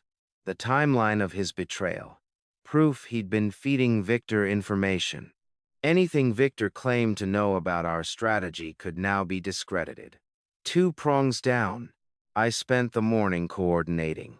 At 8:00 I called Brian Mitchell. We're moving today. Emergency board meeting at 2:00 p.m. Are you ready? Ready. Timothy and Roger are with me right now. At 9:00 I met Peter Donovan at his office. Gave him the brief version of our plan. He listened carefully, made notes, asked the right legal questions. It's aggressive, he said finally, but it's legal. Sterling's board has a fiduciary duty to consider serious allegations against their CEO. If you present credible evidence of criminal behavior, they have to act. By 10:00 I'd finalized the buyout documents. $11.2 million for 65% of Sterling Hospitality. Same terms as before, but this time we attached something extra, a summary of Daniel's evidence. Not the full details, just enough to make the board understand what kind of man they were dealing with. Eugene Davis at the bank confirmed we had enough liquid cash for the deposit despite Kemp's freeze on some accounts. At noon, Brian called back. I delivered the offer and evidence summary to the board members. Gerald Chambers, Albert Griffin, Dorothy Clark, and the others. Chambers called me 10 minutes ago. He said, and I quote, "These allegations are extremely serious. We need to hear this directly." Emergency meeting approved for 2:00 p.m. 3 prongs down. Daniel spent the morning reviewing his evidence with me. Derek Palmer's investigative reports, the bank transfers, the timeline, the photographs. We went through it methodically, making sure every piece was in order. "What will you say?" I asked him. "The truth. Exactly what happened. No embellishment. Just facts." He was nervous. I could see it in the way he kept adjusting his tie, the way his hands trembled slightly when he held the folders. "You've waited 10 years for this," I said. "You're ready." He looked at me. "What if I freeze? What if I see him and I can't speak? Then Jordan and I will be there. Gregory will be there. You're not alone." 4 prongs down. At noon we reconvened at my house. The board had agreed. 2:00 at Sterling Hospitality headquarters. We put on suits and ties. I borrowed Jordan's spare jacket. Mine was too old, too worn for what we were about to do. Daniel organized his evidence into professional-looking folders. We reviewed one last time who would say what when. At 12:30 we drove to Sterling. Edward, Jordan, and Daniel in my truck. Gregory following in his own car. Brian, Timothy, and Roger would meet us. There. The drive took 15 minutes. Nobody spoke much. Jordan stared out the window. Daniel kept his hands folded in his lap, still and controlled. Gregory drove behind us like an escort. We arrived at 145, parked in the visitor lot. I looked up at the building. 20 stories of glass and steel. The same building where I'd seen my son on his knees 9 days ago. Jordan looked at it too. "Last time I was here, I left through the back exit, carrying a box of personal items. This time, I said you walk in the front door with me." Daniel stepped out of the truck. And with me, Gregory joined us. The 4 of us stood together in the parking lot. Looked at those glass doors. "Ready?" I asked. Jordan squeezed my shoulder. Together, Dad. We walked toward the entrance, side by side. This was it. At 200, we walked into the executive boardroom on Sterling Hospitality's third floor. The room was designed to intimidate. Long mahogany table that could seat 20 high-backed leather chairs, floor-to-ceiling glass windows offering a panoramic view of Portland's skyline. The kind of room where empires were built and destroyed. The board of directors was already seated. Gerald Chambers occupied the head of the table. Board chairman mid, 60s silver hair combed back, reading glasses perched on his nose. He had the bearing of someone who'd spent 40 years in corporate boardrooms. Albert Griffin sat to his right, the CFO, early 50s, with stacks of financial reports in front of him and the weary look of a man who'd been carrying bad news for too long. Dorothy Clark, the independent director, sat across from Albert. Late 60s, sharp eyes, yellow legal pad covered in notes. She'd made her fortune in commercial real estate and didn't suffer fools. Charles Warren Victor's personnel. Lawyer sat near the middle. 50. Something expensive suit briefcase at his feet. He looked like he'd rather be anywhere else. Kevin Bradley. Victor's longtime business partner and fellow shareholder, sat with arms folded, weathered face. The kind of man who'd built things with his hands before he started signing contracts. Eleanor Hartley. Victor's wife and major shareholder, sat rigid and elegant in a cream-colored suit. Her face was composed, but her hands were folded too tightly in her lap. Two other board members filled out the table names. I'd learn later, faces that watched but rarely spoke. And at the opposite end from Gerald, Victor Hartley held court. Expensive charcoal suit, silk tie. The confidence of a man who believed he owned everything in the room, including the people. Brian Mitchell, Timothy Brooks, and Roger Bennett entered first. Professional, polished. They'd this before. Gerald looked up, over his glasses. Gentlemen, welcome. Thank you for agreeing to meet on such short notice. I understand Pacific Northwest Investment Group has a proposal for us. Thank you for your time, Brian said. We appreciate the board hearing us.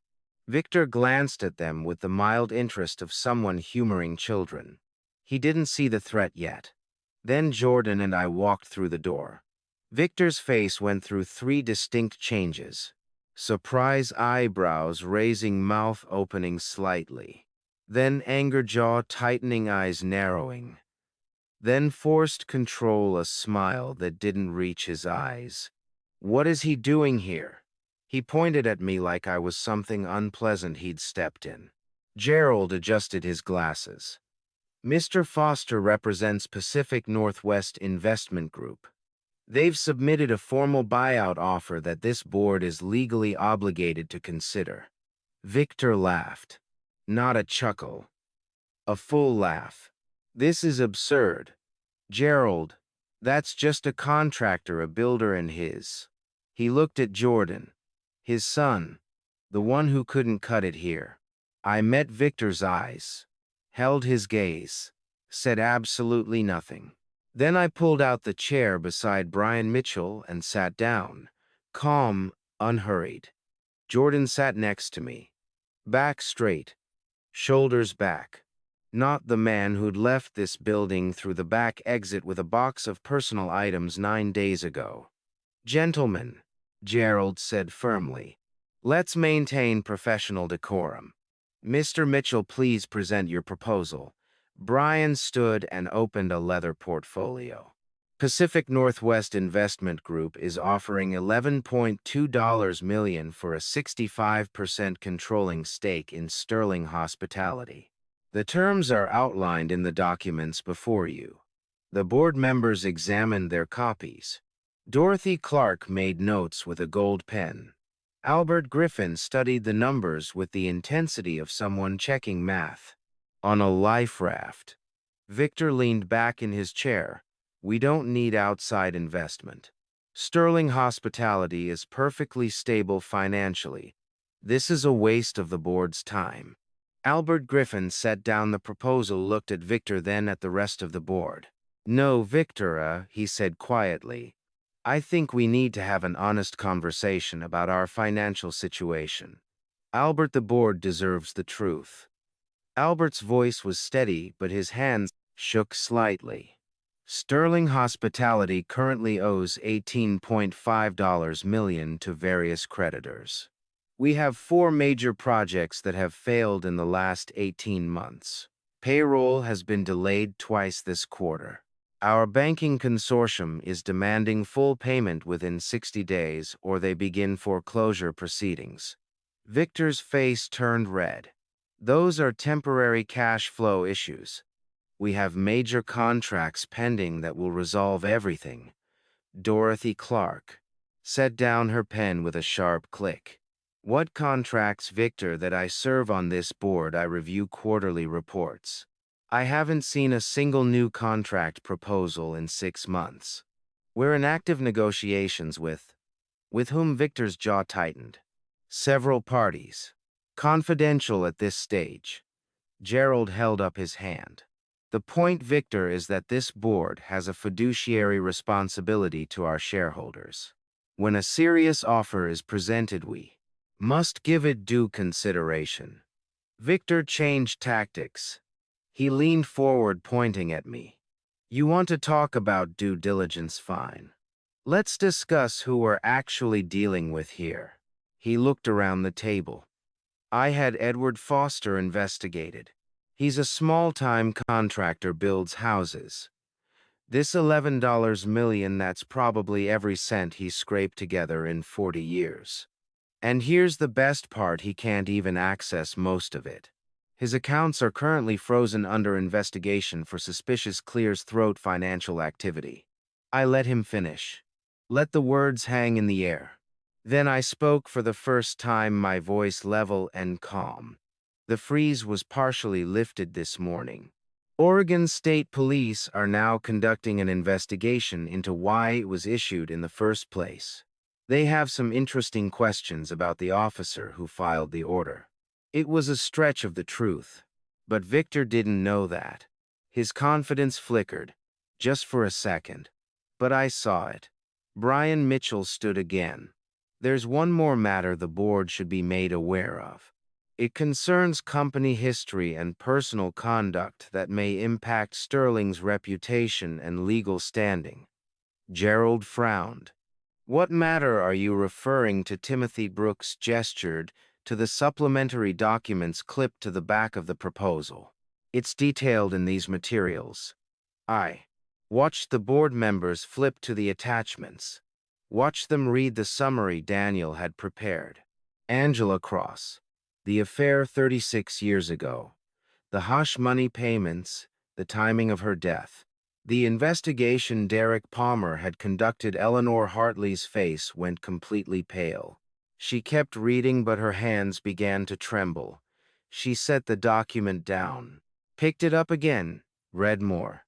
Kevin Bradley looked up, his weathered face, confused and angry. Victor, what the hell is this Angela Cross situation? I have no idea what they're talking about. Victor's voice was too loud. This is slander. Defamation. My lawyers will. Charles Warren leaned close to Victor, whispering urgently. Mr. Hartley, I strongly advise we discuss this privately before you make any further statements. No. Victor slapped his hand on the table. I won't be threatened by lies and manufactured. The door to the boardroom opened. A man walked in mid. 30's dark hair, sharp, intelligent eyes. He moved slowly, deliberately, looking around the room, taking in each face, each reaction, then his gaze locked on Victor Hartley, and I watched all the color drain from Victor's face. Daniel Cross walked into the boardroom with calm purpose. He carried a folder. His eyes never left Victor. Gerald Chambers frowned. Sir, this is a closed board meeting. You cannot. My name is Daniel Cross. Daniel's voice was steady. He paused. Let it sink in. Victor Hartley is my father. The room erupted. Gasps, confusion chairs, scraping everyone talking at once. Eleanor Hartley. What is he saying, Dorothy Clark? Who is this man? Victor stood, his face cycling through emotions, shock, fear, anger. I don't know who you are. This is some kind of scam. It's the 36 years ago. Daniel said, still walking toward the table. You had an affair with my mother, Angela Cross. She was your secretary. She got pregnant. You paid her $50,000 to disappear and never contact you again. He placed the folder on the table, pushed it toward the board members. DNA test. Birth certificate showing Angela Cross as mother-father listed as unknown. Bank records showing 36 years of monthly payments from your shell company Cascade Holdings to my mother. $2,000 every month to keep her silent. The board members opened the folder, passed documents between them. Kevin Bradley examined the DNA test. This looks legitimate. It's forged. Victor's voice rose. He's lying. This is a conspiracy between him and Foster to blackmail me. Daniel's voice stayed calm. I never met Mr. Foster until 2 days ago. But we have something in common. We both love people you tried to destroy. Eleanor's face went from shock to anger. Victor, tell me, this isn't true. Eleanor, don't listen to him. She stood, backed away from him. Tell me, do you have a son you never told me about? It was before we married. It was. So it's true. Her voice was rising now. Daniel didn't let Victor recover. But I'm not here just to tell you I'm your son. I'm here because 10 years ago my mother died in a car accident. The room went silent, everyone listening. His voice stayed controlled, but I could hear the emotion underneath. 3 days before she died, she called Victor. I heard that conversation. She said she was tired of hiding, tired of the payments. She wanted to go public, wanted me to know who my father was. He pulled out another set of documents. Victor told her if she went public, she'd regret it. He placed them on the table. 2 days later, Victor transferred $20,000 to a mechanic named Jackson. 1 day after that, my mother's car was serviced by Mr. Jackson. The next day, my mother's brakes failed on Highway 26. She didn't survive. The board members sat frozen. Charles Warren, Victor's lawyer, spoke urgently. Mr. Hartley, I strongly advise you not to say anything further. Victor ignored him. This is insane. You can't prove anything. It was an accident. The police said it was an accident. The police said mechanical failure. Daniel replied, because that's what it looked like. But I hired a private investigator. He tapped the folder. Bank transfer from your shell company to Mr. Jackson. Jackson's sealed affidavit admitting he was paid to sabotage the brake line. Photographs of you meeting Jackson 1 week before my mother died. A timeline showing it all. Dorothy Clark read the documents, her hand covering her mouth. Oh my God. Albert Griffin looked up. Victor, is this true? It's all lies. He's conspiring with Foster to ruin me. Daniel's voice rose for the first time. You took my mother's life. You erased me. You paid someone to ensure she couldn't stop her car. Eleanor sat down hard, looked at Victor like he was a stranger. Kevin Bradley stood. Victor, I can't be part of this. I resign from the board effective immediately. Gerald Chambers cleared his throat. Mr. Hartley, in light of these allegations, I move for immediate suspension pending investigation. I second, Dorothy Clark said. Victor looked around the table desperately. Charles, do something. Charles Warren was packing his briefcase. I'm your attorney, Victor, not your accomplice. I advised you to remain silent and hire criminal defense counsel, and this is my company. My father founded this company. I stood, spoke for the first time since Daniel entered. Not anymore. Everyone turned to look at me. I kept my voice calm. The board has a choice. Accept Pacific Northwest Investment Group's $11.2 million offer, take on the debt restructure and save 140 jobs, or watch the banks foreclose in 60 days and everyone loses everything. Gerald looked at Victor, then at me. Mr. Hartley, do you have a counter offer? This is extortion. They're blackmailing. Do you have a counter offer? Victor had nothing. Then I call for a vote. Gerald looked around the table. All in favor of accepting Pacific Northwest Investment Group's offer and transferring 65% ownership to them. One by one, hands went up. Dorothy, Albert, Gerald himself. The motion passes. Gerald extended his hand to me. Mr. Foster, Sterling Hospitality is yours. I shook his hand, looked at Victor. One more thing.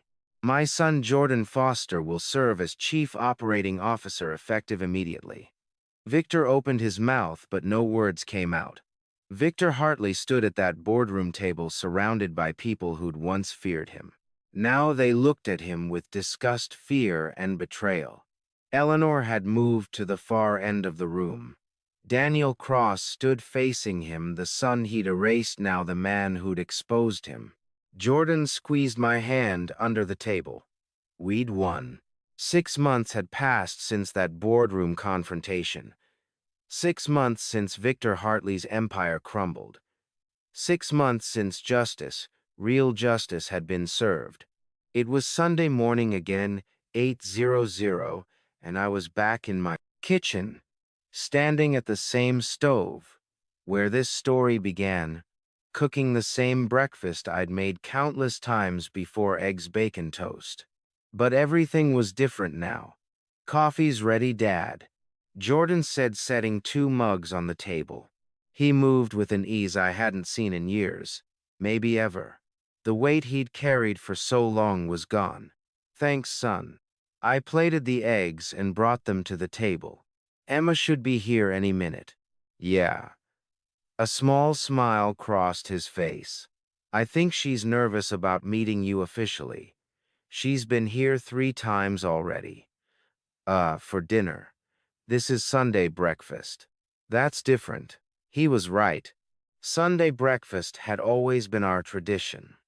Susan's tradition, really. She'd insisted on it when Jordan was young, no matter how busy the week got. Sunday morning was family time. After she passed, Jordan and I had kept it going.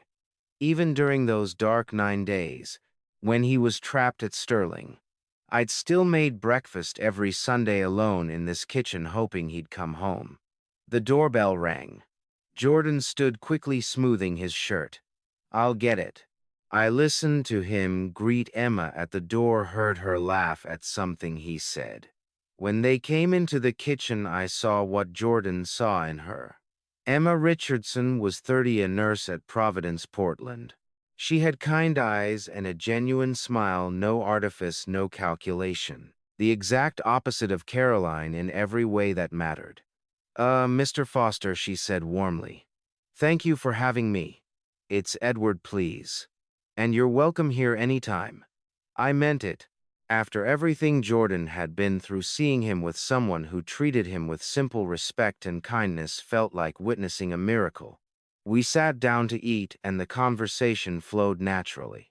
Emma asked about the Morrison project, the 40-unit affordable housing complex we were finishing on the east side. She'd grown up in that neighborhood, she said. Her parents still lived there. "We're cutting the ribbon next month," Jordan told her. "You should come. Bring your folks. They'd love that." Emma looked at me. "Jordan says you're only working part-time now." "Advisor role." I confirmed. "Jordan runs Foster Hospitality day to day. I just show up when he needs someone to argue with." "Which is never," Jordan said. "You built something good, Dad. I'm just trying not to mess it up." "You're not messing it up. You're making it better." And he was. In 6 months, Jordan had transformed Sterling Hospitality, now Foster Hospitality, into something Susan would have been proud of. The culture had changed completely. Fair wages, ethical practices, respect up and down the chain of command. Henry Tucker, the maintenance worker, who'd shown Jordan kindness during those awful 9 days, was now director of facilities. The board included Brian Mitchell, Timothy Brooks, and Roger Bennett, good people who'd stood with us from the beginning. The company's new focus wasn't just profit. It was community. Affordable housing, ethical hotels, projects that actually helped people. All 140 jobs had been saved. Improved, really. After breakfast, Emma and Jordan went for a walk along the river. I watched them go, then returned to the kitchen to clean up.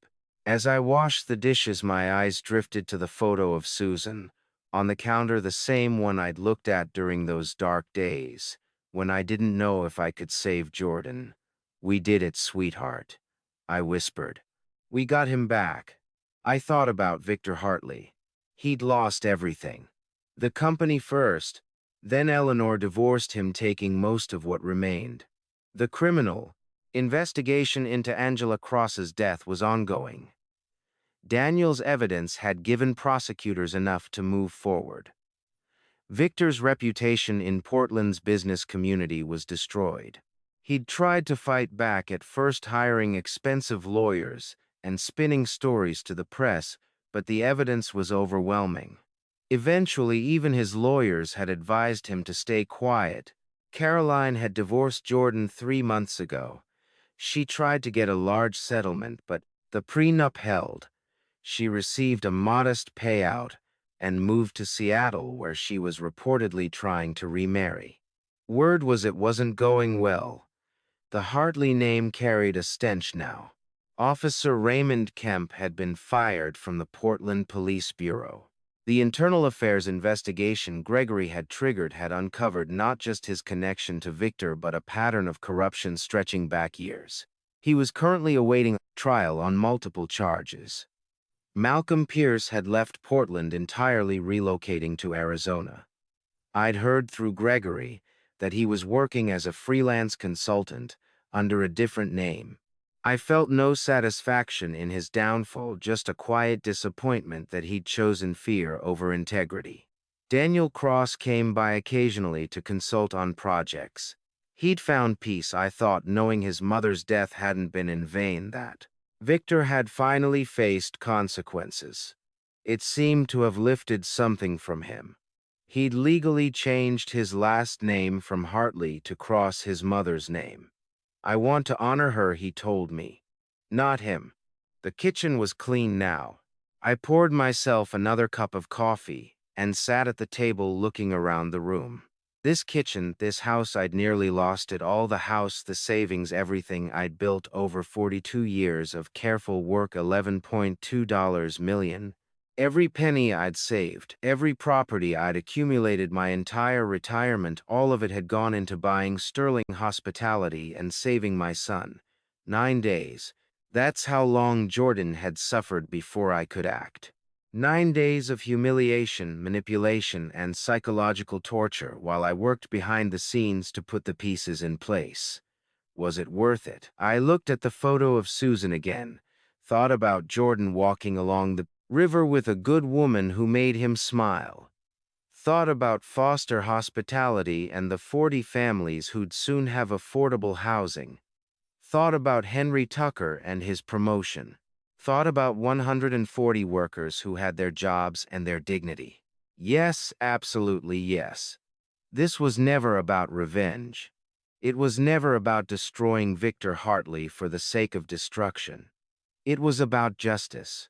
It was about restoring what he'd taken: Jordan's dignity, his confidence, his future. And it was about proving something I'd learned over 67 years, that you don't need violence or cruelty to defeat cruelty. You need patient strategy and the willingness to stand up when standing up costs you everything. The door opened. Jordan and Emma came back laughing about something. They sat down at the table and Jordan poured Emma more coffee without asking, the kind of small, attentive gesture that showed he'd learned what real partnership looked like. Emma wants to know if we need volunteers for the Morrison ribbon cutting, Jordan said. Always, I replied. The more community involvement, the better. Emma leaned forward. I work with some families who could really use those apartments. Is there an application process? Talk to Jordan. He handles tenant selection now. But yes, we're prioritizing people who actually need affordable housing, not investors or flippers. That's Emma paused, choosing her words. That's really different from how most developers operate.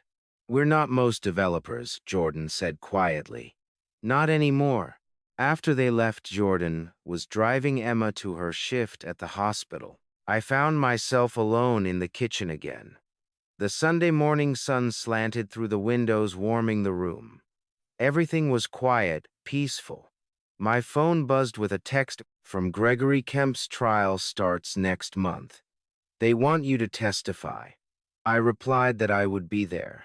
Another message followed, this time from Daniel, asking about Tuesday's board meeting and whether he could review the new project proposal with me first.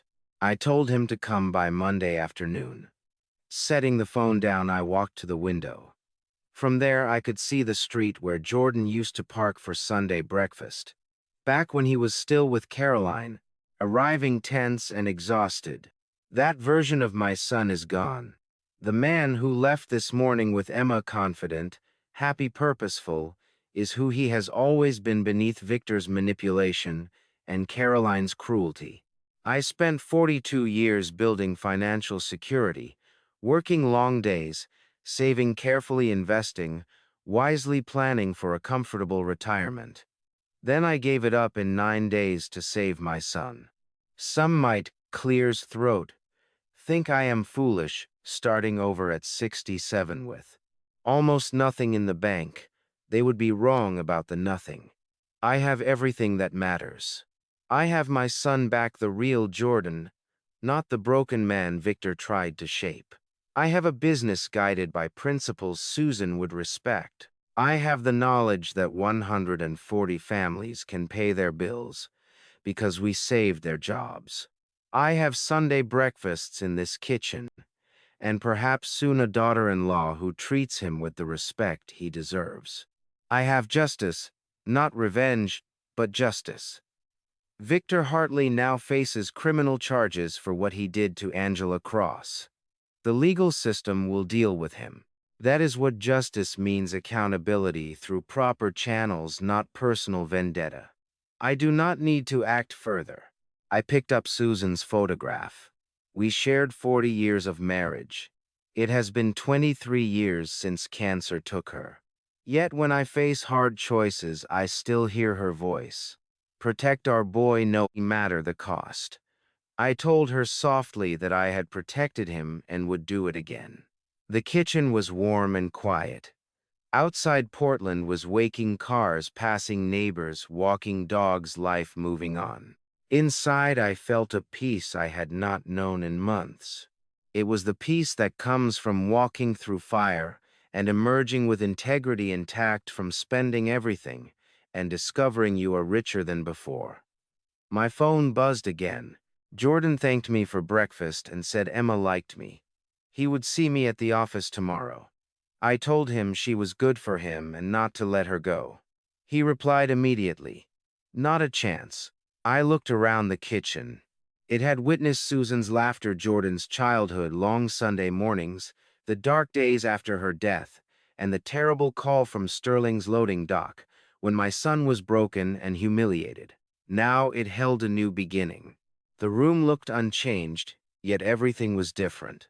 When I make Sunday breakfast now, I am not repeating an old habit. I am celebrating victory, not merely over Victor, but over the belief that power and money always prevail, that good people should stay silent, that one person cannot challenge a corrupt system. We proved otherwise through patience, strategy, evidence, and sacrifice. I think of others trapped as Jordan was manipulated by their own. Victor Hartley's believing they must endure humiliation because the alternative seems impossible. There is always a choice. It may be costly and sleepless, but it exists. Dignity is not taken, is greater than, is greater than, clears throat, is greater than, is greater than. It is surrendered, and it can always be reclaimed. I washed my mug and set it away. Standing before Susan's photo once more, I told her we had raised a good man and now he could live fully as himself. The sun rose higher. Tomorrow I would review Daniel's proposal. Tuesday I would attend the meeting. Next month I would watch families receive keys to homes they could afford. But today I would sit in this kitchen grateful. I kissed Susan's photo and whispered that we had done well. Outside, Portland carried on its ordinary Sunday. Inside, I sat with my memories and my hard-won peace. The story that began here with breakfast and a terrible call had come full circle, and the breakfast had never tasted sweeter. And to you listening to this story, remember this: I'm not a hero. I'm just a father who refused to watch his son be destroyed. This family story taught me that sometimes love demands everything you have: your savings, your security, your comfortable retirement. But it also taught me something deeper. When I sat in that kitchen on day one hearing Jordan's broken voice on the phone, I wanted revenge. I wanted to hurt Victor Hartley the way he'd hurt my son. But my wife Susan, God rest her soul, she taught me better. She used to say the Lord works through patience, not rage. And she was right. This dad revenge story isn't about violence or cruelty. It's about strategic justice, about dismantling evil through evidence and integrity, not through becoming evil yourself. Don't be like me in one way. Don't wait until your loved ones are broken before you act. If you see injustice happening, speak up early. Use your voice before the damage goes too deep. But do be like me in this: never give up on the people you love. Never accept that power and money always win. This family story proves that ordinary people can stand against corruption when they're willing to pay the price. My dad revenge wasn't about destruction. It was about restoration. Jordan's dignity, Angela Cross's memory, justice for everyone Victor ever crushed. Looking back now, I realize this wasn't just about saving Jordan. It was about showing him, and maybe showing you, that integrity still matters. That patience and strategy can defeat cruelty. That one person armed with truth and willing to sacrifice everything can change the outcome. Would I do it again? In a heartbeat. Because some things, family, dignity, justice, are worth more than any retirement account. If this family story moved you, if you faced your own battles against powerful people who thought they were untouchable, share this video. Leave a comment telling me your story. Subscribe to this channel because every week I bring you real stories about ordinary people doing extraordinary things when pushed to their limits. Thank you for staying with me to the end of this journey. Thank you for listening to a father's fight for his son.